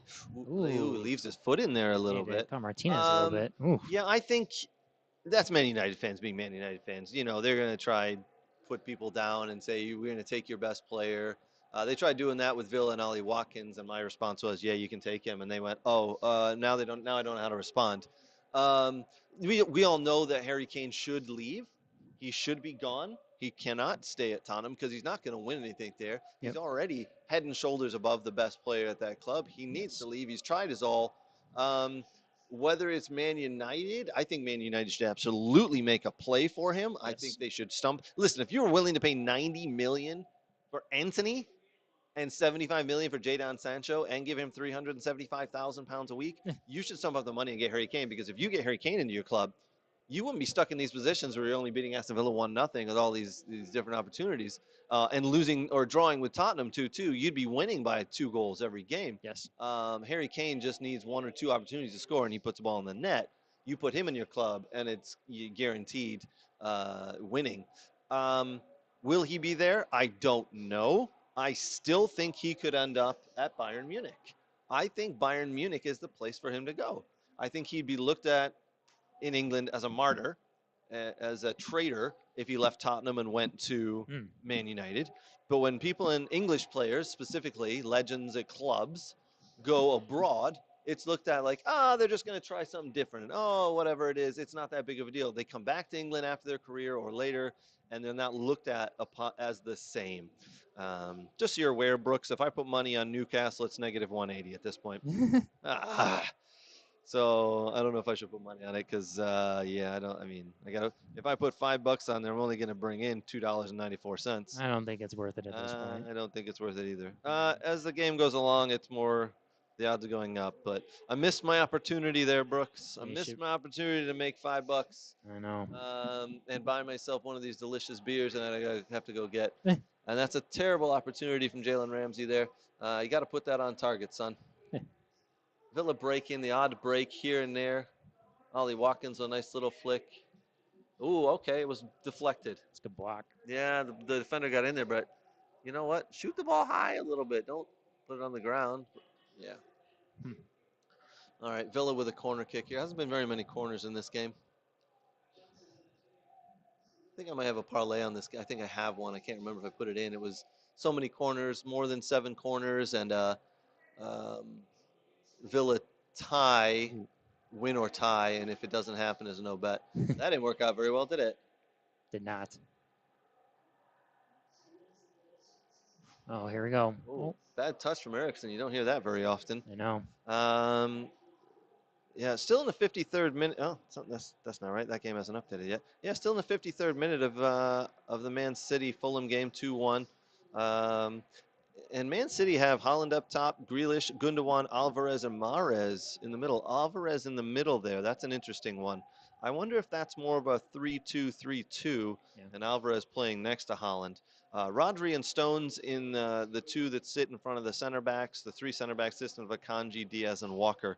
I really think that Pep Guardiola has had a masterstroke, a genius thought of putting Stones into the middle there. It has worked out phenomenally well. I don't think anybody thought he was going to work out well in the middle, but it really has. And yeah, there you go. Looks like Fulham have had a second shot on goal. Just a second shot, though. It's not actually a goal. They've only got 1 goal, but they got a second shot on goal. Man City are 10 shots, 8 on goal. Haaland has scored from the penalty spot, and Alvarez from open play. Yeah, we'll continue with that one. Bayern score. Did they? Nope, 0-0. Still 0-0? Yeah, Bayern and Hertha Berlin, 0-0. I believe let's do a quick scan of that table for the Bundesliga. If Bayern draw that game, they will not move in to first place. They'll still be in second place. They'll be on 60 points. Borussia Dortmund on 61 points after they drew the other day. But Borussia Dortmund, if they'd beaten Bochum, would have been 5 points ahead at this point. You know, and then if Bayern don't get the job done, they're off. It's Borussia Dortmund's to lose. It's unfortunate that Borussia Dortmund could not take advantage of that. Jude Bellingham played well, not great, but well. The rumors are still swirling him. Borussia Dortmund, the rumors that come out there are unhappy right now with Jude Bellingham because he has not made his mind up what he's doing next year, if he's leaving or staying. So they want him to make his mind up so they can figure out what they're going to do with the money. They're going to get 100 million plus, but they want to know where they're going to allocate their money. Nice little footwork from Sancho there as he puts Eriksson in onside. Oh boy! What was Eriksson doing there? That was just a terrible mistake. It was. We had a lot of back heels going on here. Oh boy! Back heel after back heel after back heel. What's your take on Serginho Dest loan move to Union Berlin? I like it. I think that's a good move. I don't know the Union Berlin setup, so I don't know how well he's going to fit in, or I don't know who's ahead of him. But it looks like he just needed to get away from. I think the Bundesliga would be very ideal for him, in that Yes. hopefully that loan move is goes into a purchase. Yeah. He again, Loaned again though. I mean, obviously Barca don't rate him. Obviously, well, they got Julian Araujo coming up, and the former U.S. men's national team, now with the Mexican national team, former L.A. yeah, Galaxy Academy kid, yeah. played at actually Barca Academy in Casa Grande, Arizona. Um, yes, so I mean, I don't know if they see him as the next guy. I'm curious. Great athlete Julian Araujo is. What I say is as technical as Serginho Dest? No, but I'm kind of curious on where he's going to fit at some point in that FC Barcelona system. Right. He's playing for Barcelona B right now, so and that move had been talked about for a little while, and it finally went through with the Galaxy. So interested to see what that happens, but I imagine that Serginho Dest loan is a way to get Julian Araujo maybe into the first team for some stuff. I'd But imagine. I really do like. I really do like the move to the Bundesliga for Serginho Dest. I think it's going to help him. I just hope he can get enough playing time. I hope he fits in at Union Berlin. He wasn't being valued at Barca. He wasn't being valued at AC Milan. It was time for him to move on. Yes. What he needs to do is he needs to have that conversation with his good buddy Christian Pulisic and say, "Listen, man, it's time to move on. There's a lot of other clubs out there. The Bundesliga is still open. There's 20 clubs in this league. You know, move to any club where you can play, because guess what? Chelsea isn't it. And now with Pochettino coming in, I definitely don't think that the spot's going to be there. The other Americans should just move to the Bundesliga. I Like, mean, go on that's what McKenny, normally go happens, on right? McKenny, go on Aronson. I guess Tyler Adams has done fine, but the injuries picked up hasn't been great. Well, you You say know, that, and then all of a sudden they could be relegated, right? yeah, Leeds right now still losing, by the way, yeah. still losing 2-1. Let's get back to the scores page. We'll read off the table. Oh, Leeds are losing 3-1. Wow. Leeds are losing 3-1. They're going to be relegated. They could be Wow. relegated the next week here. It's it's absolutely horrendous. I know we want to get as many uh, Americans into the Premiership as we can, but that is not a good look. Leeds right now sitting 16th. All right, um, on 30 points. The only reason they're ahead of Nottingham Forest is because of goal difference. Yeah. The teams behind them: Nottingham Forest on 30, uh, Does Leicester City Leicester on play today? 29. Leicester play. Is it later today or tomorrow? There's a big one. They play Everton. Which is a winnable game. Tomorrow. That's tomorrow game. That's a very winnable game for. Yeah. I think Leicester. I'm actually going to put money on Leicester City to win that one tomorrow. The game coming up later today is Liverpool at home to Tottenham Hotspur. Dangerous game there. Tottenham not playing well, but coming off of a good second half against Man United. Yes. Liverpool over the last 5 games, win, draw, draw. No losses. Tottenham draw, loss, win, draw. That's going to be a fun game to watch. Yes. Man United again pressing here, just can't find that final little piece of skill in and around the box to put Villa under. But Leeds, I gotta be honest, I really a couple of weeks ago said, nah, Leeds have got enough quality. There's got some players coming back from injury, they'll be all right. I don't think so. Southampton losing today right now. Uh, um, Oh, they're winning, aren't they? They're beating. They're no, beating Newcastle. they're tied. We're tied with Oh, they're Newcastle. tied. Yes. Tied with Newcastle, so they'll get to 25 points. Which, listen, Southampton's going to be relegated. We all know they're going to be relegated. Everton play Leicester tomorrow. That's a 6-point one there. Everton in 19th, Leicester in 18th. Again, I think Leicester win that, and with that 3 points, they will move out of the relegation zone. Leeds will drop 1 point further in. Nottingham Forest yesterday. Losing to Brentford.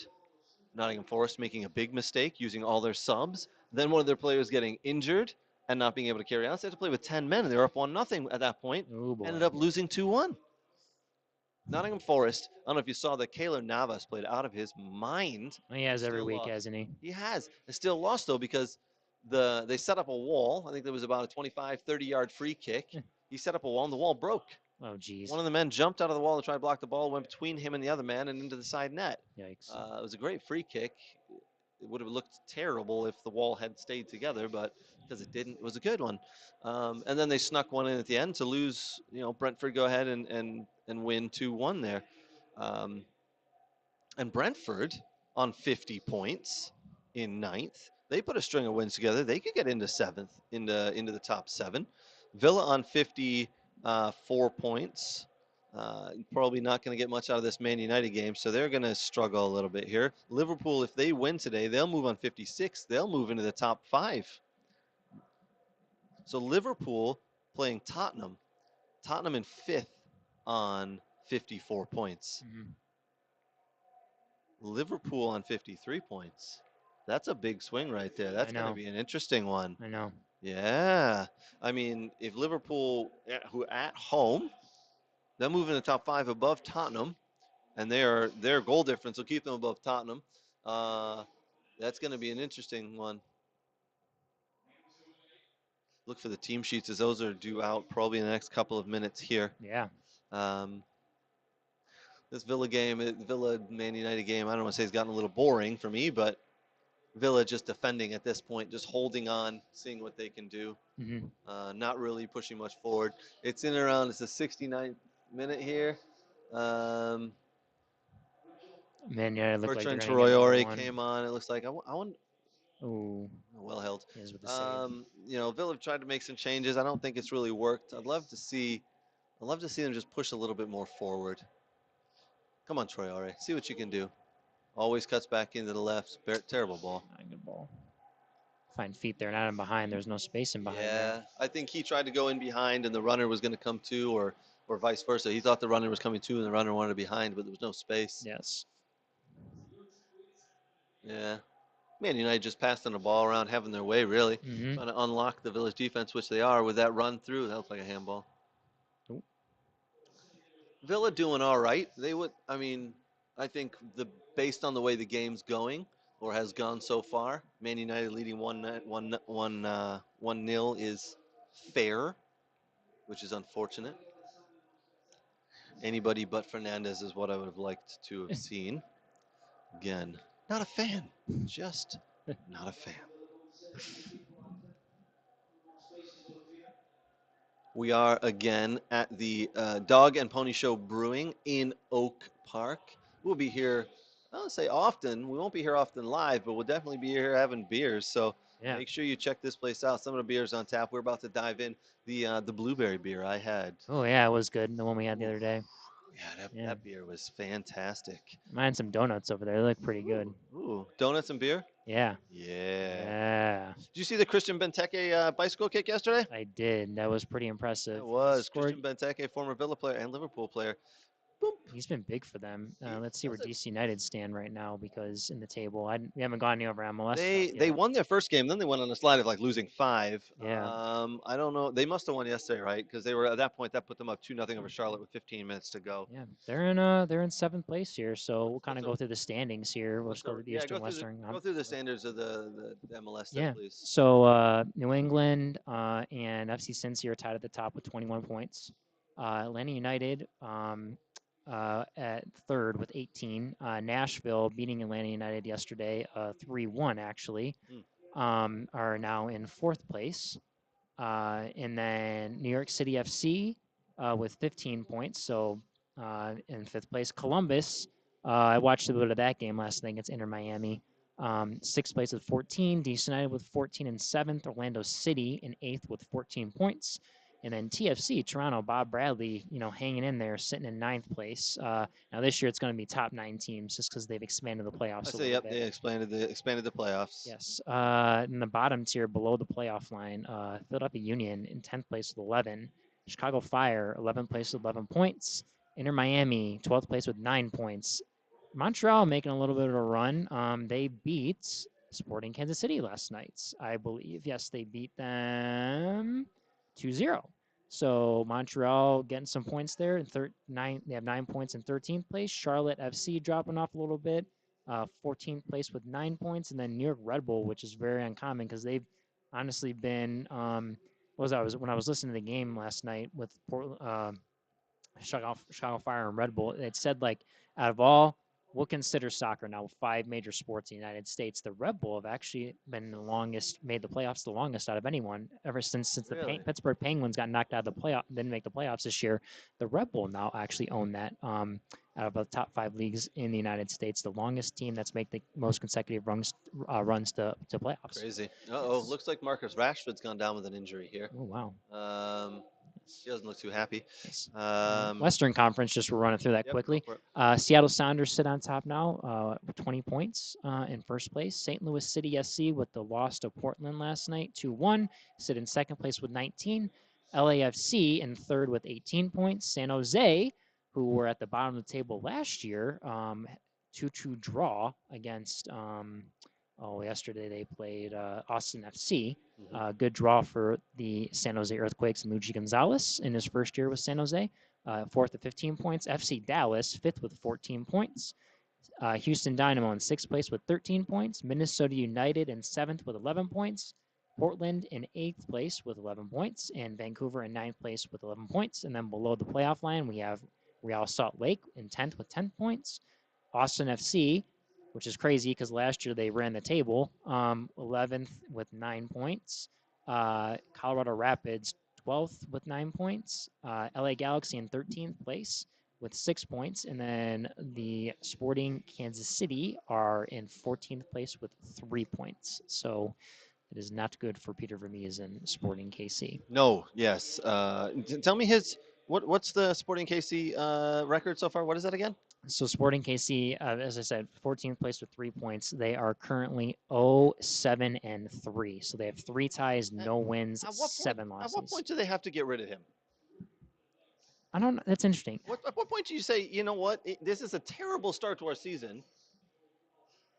Absolutely terrible start to the season. We've got to go in a different direction here. I think the problem is Peter Vermees is Sporting KC. He is the Kansas City Wizards. He grew up in that organization. Is he the GM and the coach, or just the coach? He is the GM and the coach. Well, why doesn't he move to the top? Why does he move to the GM and then find a coach? Because it's not working. It's absolutely not working, right? It's not, but unfortunately, he has gotten the way he has gotten the goods, as we say. He's gotten the ultimate, what you could want is to be in those two positions. And I think it'll ultimately be Peter that will have to decide which one he wants to pursue, whether it's a coach or whether it's whether he wants to remain the coach and bring in a GM. Well, do you want to be a GM, or do you want to bring in your we'll call it successful person who could fire you? Exactly. No one wants to do that, right? You'd rather say, listen, I want to be the GM, and I'll bring someone else in to be the coach. My thoughts is I think Peter is very good with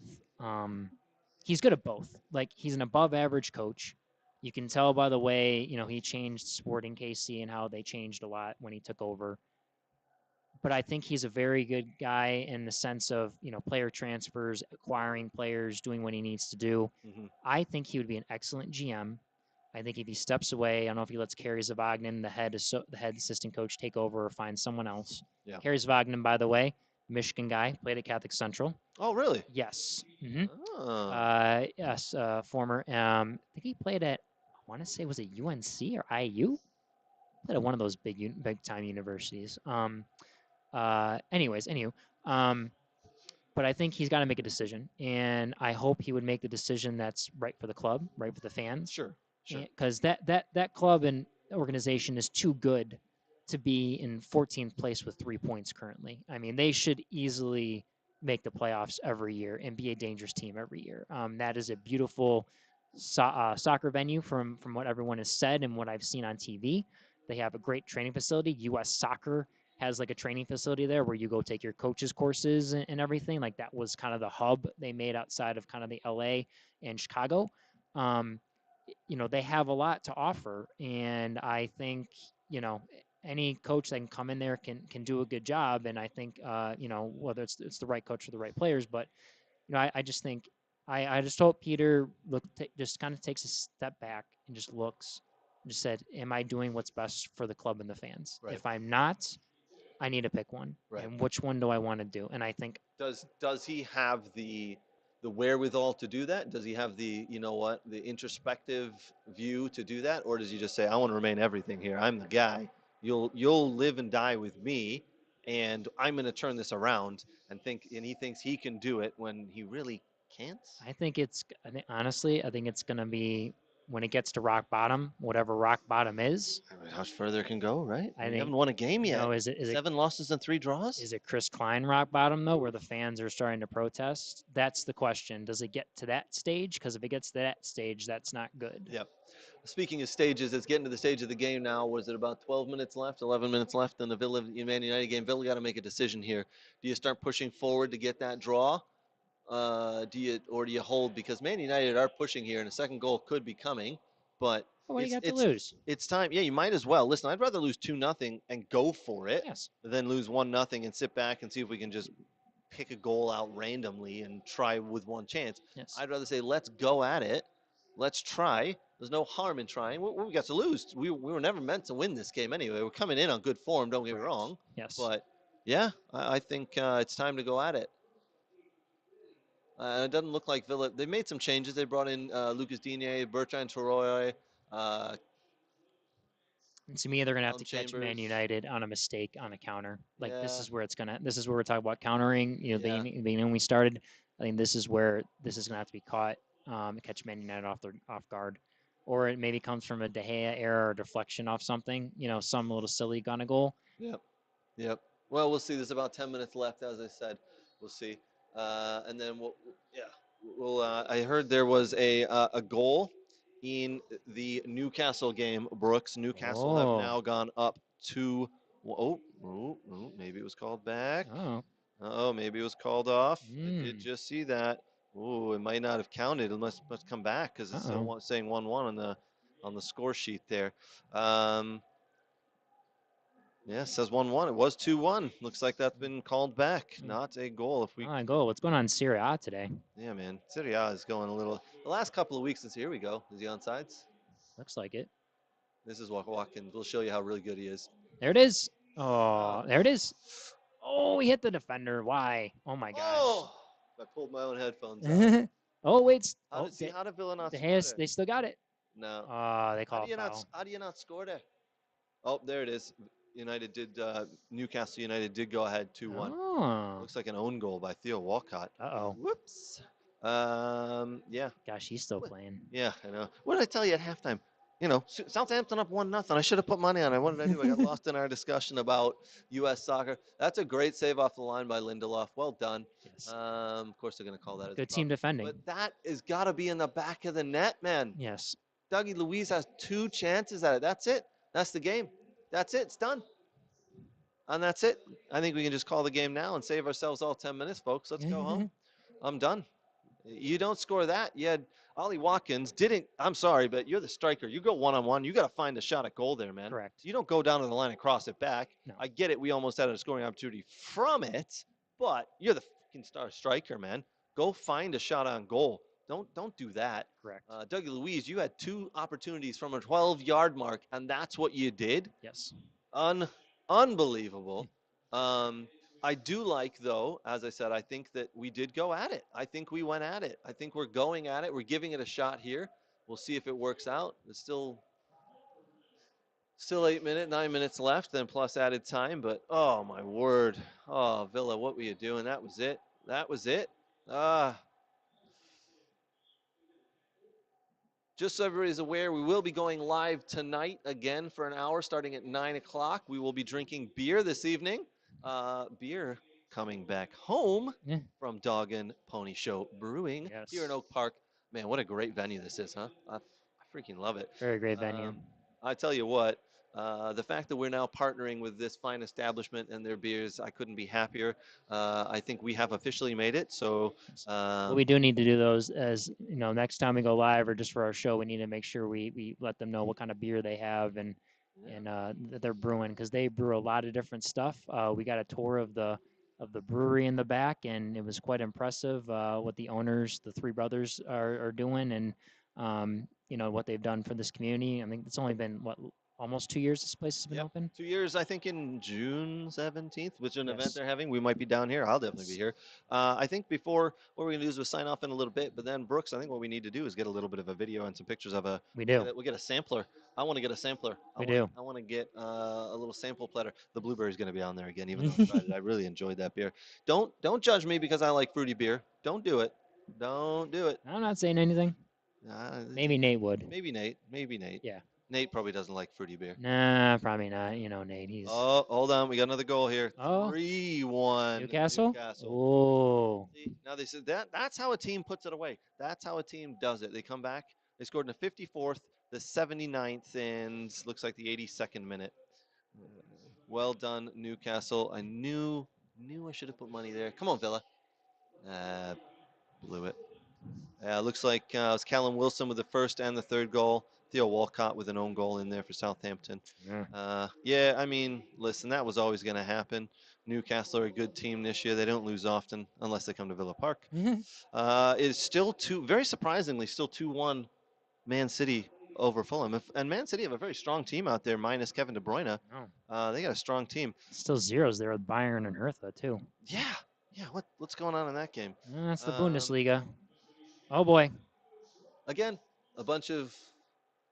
We're gonna try to bike it. We tried another bike, and well. someone's gonna go down and get hit in the face. Yep. Hopefully, it was Fernandez that can knock his teeth out and help him. Oh, it wasn't. Darn.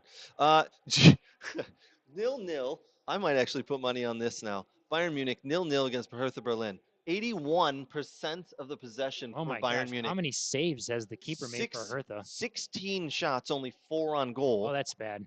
But that's not a good conversion. But Hertha have had 1 shot and none of them on goal. not on goal. All right, I got to look up the odds. I got to look this up. What are the odds for Bayern Munich to go on and win this game? Tied 0-0. There's La Liga. There's the German Bundesliga. Looks like Napoli blew it today. Oh, jeez. I know this. With 54th minute of this game, whoever's on the floor is going to milk this out. 54th minute of the game, to pick Bayern to win, you're still minus 400. For you folks who don't know, if I put $10 on them to win, I will win $2.50 if they actually do win. I mean, it's not worth my time. It's not. No, because what happens if they end up drawing? Then I just lost $10 to only win 2 for the chance them to win it's 2. The Bundesliga draws. It's almost like MLS. You can never tell because of parity. You can never tell what's going to happen. I don't know. It's like St. Louis City coming and smash Portland at Providence Park, and then it was a totally different team. But also Portland had a lot of their guys back. They had a lot of their guys like they were out in the early of the season that had a lot of injuries. So it was a totally different Portland team. The guys that came off the bench. But it's crazy. It's the Bundesliga and MLS are very similar in certain ways of parity, and you don't know what's going to happen week to week. Yeah. This year, especially, and I don't think anybody wants to win the Farmers League. Bayern, BVB, I don't know who wants to win it. Berlin was there for a little while. Berlin was there for a little bit at the beginning. You're right. Yeah. I do want to look at that table again. Yeah. I'm curious how many points separate these guys, because it's going to be close if people can only get a point and not get 3. I was actually listening to Eric Ronaldo on Sirius XM-FC the other day, and he was saying that one of the issues he had when he played there was the fact that it was only used to be 2 points for a win and 1 point for a draw. When he played? Yeah. Really? Germany did that? Yeah. Wow. So Union Berlin are in 3rd. They're on 56 points. They're only 5 points back out of 1st. And then 3 points out of 2nd. So there's an absolute opportunity for Union Berlin to get into that top. I mean, if Borussia Dortmund and Bayern Munich still do what they do, because there's still there's 30, so that makes 34. There's 4 games left in the Bundesliga for each team. If they don't pick up enough points, one of them doesn't pick up enough points, and Union Berlin went out. Wow. Union Berlin just scooted into that top 2. That would be interesting to see. This game's just going to get salted away by Man United. I think they're going to sit in here. Yeah, they're going to sit in here and wait. Oh, you got to play it forward, Amy Martinez. Well, I guess 3 minutes till stoppage time.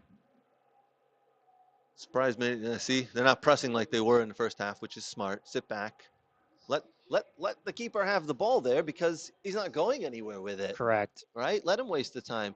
Ooh, that's a good job to shield. The ball should have been taken by the man who turned with it to go off to Ollie on the left. Yes. Ah, it is what it is. Like I said, I'm not. I'm upset that we lost, but No, there's still time. away from home, what are you gonna do? You know. You never know, Craig. There's still time. Well, I'm just glad we didn't do what we didn't do a pull in Arsenal.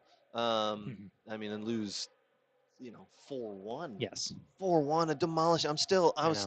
I'm Brooks. I cannot tell you how much I was looking forward to that game, Yeah, and it was a we all letdown. were. It was such a letdown. I mean, how do you think the Arsenal fans feel? I mean, Oh I no. mean, a couple weeks ago we had Jeff Shook on the show, and Yeah. I think we talked about that game was going to be a big game, and Shooky was very much, he's an Arsenal fan, he's a diehard, and it's a tough one. And on our Facebook group though, I've been talking about Arsenal and we were very much bought in that we thought Arsenal could win the league Yeah. with I the think run they were on. I think we all bought in about 6, 7 weeks ago. Yeah. They were winning games. Even the games where they were down or losing, they found a way to come back and win. Yes. And we thought this is a different Arsenal team. I said those words several times. This is a different Arsenal team. They're going to get the job done this year. Yes. And they just haven't been able to do that towards the end of the year here. Yep. Man City are doing what Man City normally do, which is just cruise to points. And they get hot towards the end of the year. They always find a way to get hot towards the end of the year. I know. It's maybe they just scrimmage all day long. All day long towards the end of the year, they do their training at the beginning and middle of the year, and then towards the end of the year, scrimmage. Because again, an A team and a B team and a C team, they're so good. Yep. They could probably finish 1, 2, and 3 in the Premiership. But that's a foul, probably. I mean, at what point does kind of like Pep Guardiola just get bored at Man City? Be like, I mean, if he wins Champions League, like, what else is there? Yeah. What else? And that's Champions League with 3 separate clubs: Man City, Bayern, and Barcelona. Did he win it with Bayern? Yeah, he won with Bayern. I think he won the He won. Oh yeah. Yeah. I mean, what's left to do?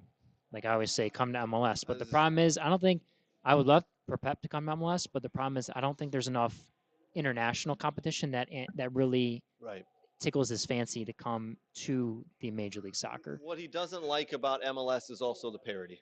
Yes. That any single year, 2 or 3 teams can make a run and be good, and the following year not be good. Correct. So there's too much parity. He can't go out and spend $70 million on one of the best strikers in the world, right? Correct. So he's not going to do that. He's not coming to MLS. I don't ever see him coming to MLS, to be honest. I mean, I think maybe what entices him is maybe if the FIFA Club World Cup changes a bit and FIFA makes that a little bigger of a deal by letting more teams in and such. Now you kind of like, okay, now we got to do well in the league. Now we got to qualify in CONCACAF Champions League. Because I will say this, I don't care where you've coached in the world. There is nothing like going down to Guatemala, to Costa Rica, to Jamaica or whatever to play, or Haiti to play teams in CONCACAF Champions League with fields that are makeshift, grass isn't cut, there's weeds growing on. You know what I mean? Like, they are not pristine fields. And I don't know if Pep Guardiola has seen that probably since his days as a kid playing pickup soccer. Do you want to see that? Is that something you want to see? Is that something I think he would embrace. You want to go from the plush fields of the Premiership and La Liga to CONCACAF fields? Do you want to be CONCACAF? I think he would find it very interesting, to be honest with you. I think it's another challenge. But here's the thing: does he want to sully his reputation? I don't know if you can sully your reputation anymore after what you just done in Europe. Well, hold on. Like, let's be honest with that. Hold on. Now, Michael Jordan, I'll use this as a strange example. I know people are like, what the hell? Where the hell are we going with this? When he retired, he came out of retirement to come back and play for the Wizards, right? Yeah. The Washington Bullets, Wizards, whatever they were at the time. And everybody went, oh, this will be fun. And then you watched him play, and you're like, ooh, should have just stayed retired. Well, that was a really should have stayed retired, man. What was this? But the difference is that was a horrible organization where Pep Guardiola would he'd have his pickings of probably Inter Miami, LAFC, or New York City FC. But again, unless you're going to be able to go out and buy the players you want to buy and New York City FC, because they're part of the Manchester City group, the Etihad group, I think, and the new stadium that's coming into New York. I mean, I wouldn't be shocked if maybe that's a possibility where you see him go to NYCFC down the line at some point with this expanded FIFA Club World Cup and maybe some other stuff. He can then bring in the players. Maybe he brings in a youth player from Man City that maybe isn't ready or whatever, and they have other connections, the Man City group does, to bring in players to New York City FC. and maybe he finds that a challenge. I mean, this League Cup thing is interesting with Mexico, and it's I don't know. I mean, like I don't think it soils his reputation as like it's already set in stone. He's I mean, can we just say right now he's probably the best? Oh, he's one of the best managers ever. I I think mean, he's him and who's better? Oh, Sir Sir Alex Alex probably. Ferguson is probably two of the best managers ever. Yes. But here's the problem: if he comes to MLS or he comes to anything close to MLS, comes to America for any reason, Yeah. and he doesn't win, and he doesn't get the job done, and then people say, "Look, he couldn't do it. He Mm, couldn't do it unless he had hundreds of millions of dollars to spend on players. He mm. can't do it with average players." There's a reason that coaches like Jose Mourinho, Pep Guardiola, and even Alex Ferguson, he and people forget that he actually spent a lot of money too. He did. People need to realize that there's a reason they don't go to a Leeds United to try challenge themselves. They Correct. don't want to challenge themselves. They want to win. They want to go to the best club with the most money and do the job that way. Correct. They don't want to go the opposite route. I think Pep though is it's more than I mean, every player that I've seen in an interview that has played for Pep has said that he's made them a better player, Yeah, just yeah. IQ wise and tactically wise. And I truly don't believe. I know Pep in Europe knows this is what I need to win Europe. He needs certain players and such, but I truly believe that Pep can work within the salary cap standards and develop players and make them better Mhm. and turn them into something. Then with his tactics, I truly believe that them he can make an MLS team like 100 times better just bringing his presence and his knowledge to them. I, I feel you're right. I feel he could do that. But again, does he want to? Does he want to take that hit if it doesn't work out? I And that's up mean, to him to yeah. decide. That's up to him to decide. I don't think he's very egotistical about just like thinking if things don't work out. I think he likes challenges. He wants to try things, Yeah. and he's not afraid to go for it. Well, we're coming towards the end of the Man United Villa game here. We're into extra added time here. It's 4 minutes, and now Villa got one final free kick. If they don't, looks like Man United are they're about to be yellow carded for delaying a game again. Last chance for Villa here. Yeah, last chance saloon here. I don't think they get it done again. 1-0 Man United. It was kind of how I expected this game. I saw it going. Thank you again to Dog and Pony Show Brewing here in Oak Park, Michigan. We appreciate it. You're going to see a lot more of them on our show. You're going to see us kind of talking about them in the coming weeks. You're going to see some videos coming up as well of us here. It's going to be very fun. It's been a great time. Looks like the Tottenham Liverpool game is going to be kicking off here in 30 minutes. We'll get some stuff done before that, but we're going to sign off shortly once this game's over, Oh, and that'll do it. oh, Villa had their chances; they just couldn't put it away, could they? and it's done. Yeah. So very well, Man United. Good job. Not an entertaining game. I don't know. I wasn't really super impressed with the game overall, but that's the way it goes. Before we sign off, why don't we quickly give some final scores here? Looks like Newcastle's up 3-1. They get the job done there against Southampton. It's into the 90th minute, 91st minute of Man City Fulham. Still Man City 2-1. None of us expected that. Villarreal 2-1 over Celta Vigo. Napoli and Salernitana in the 96th minute tied 1-1. As we said, Villa 0, Manchester United 1 there. Coming up at 11:30, it's a Liverpool at home to Tottenham, a 5 versus 7. We will see what happens in that one. All right, guys, we appreciate you joining us, and do us a favor. Give us a like, give us a subscription, give us a share on this, and do the same for Dog and Pony Show Brewing. Make Yes. sure you find them on the socials. We'll be charitying them and their social channels coming up soon. They got some They're on events. Instagram and Facebook. Exactly, Instagram and Facebook. Thank you, Brooks. Go ahead and like them. They actually have some really good content, so They do. it's fun. We're gonna right now sign off, and we're gonna go try and test sample some beers. Yes. This will be fun. Brooks, thanks for joining, buddy, and we'll see you tonight, man. Yes, I'm looking forward tonight. Thank you, Craig, for having me. Yeah, no worries. Talk to you soon, bud. Yep. Bye.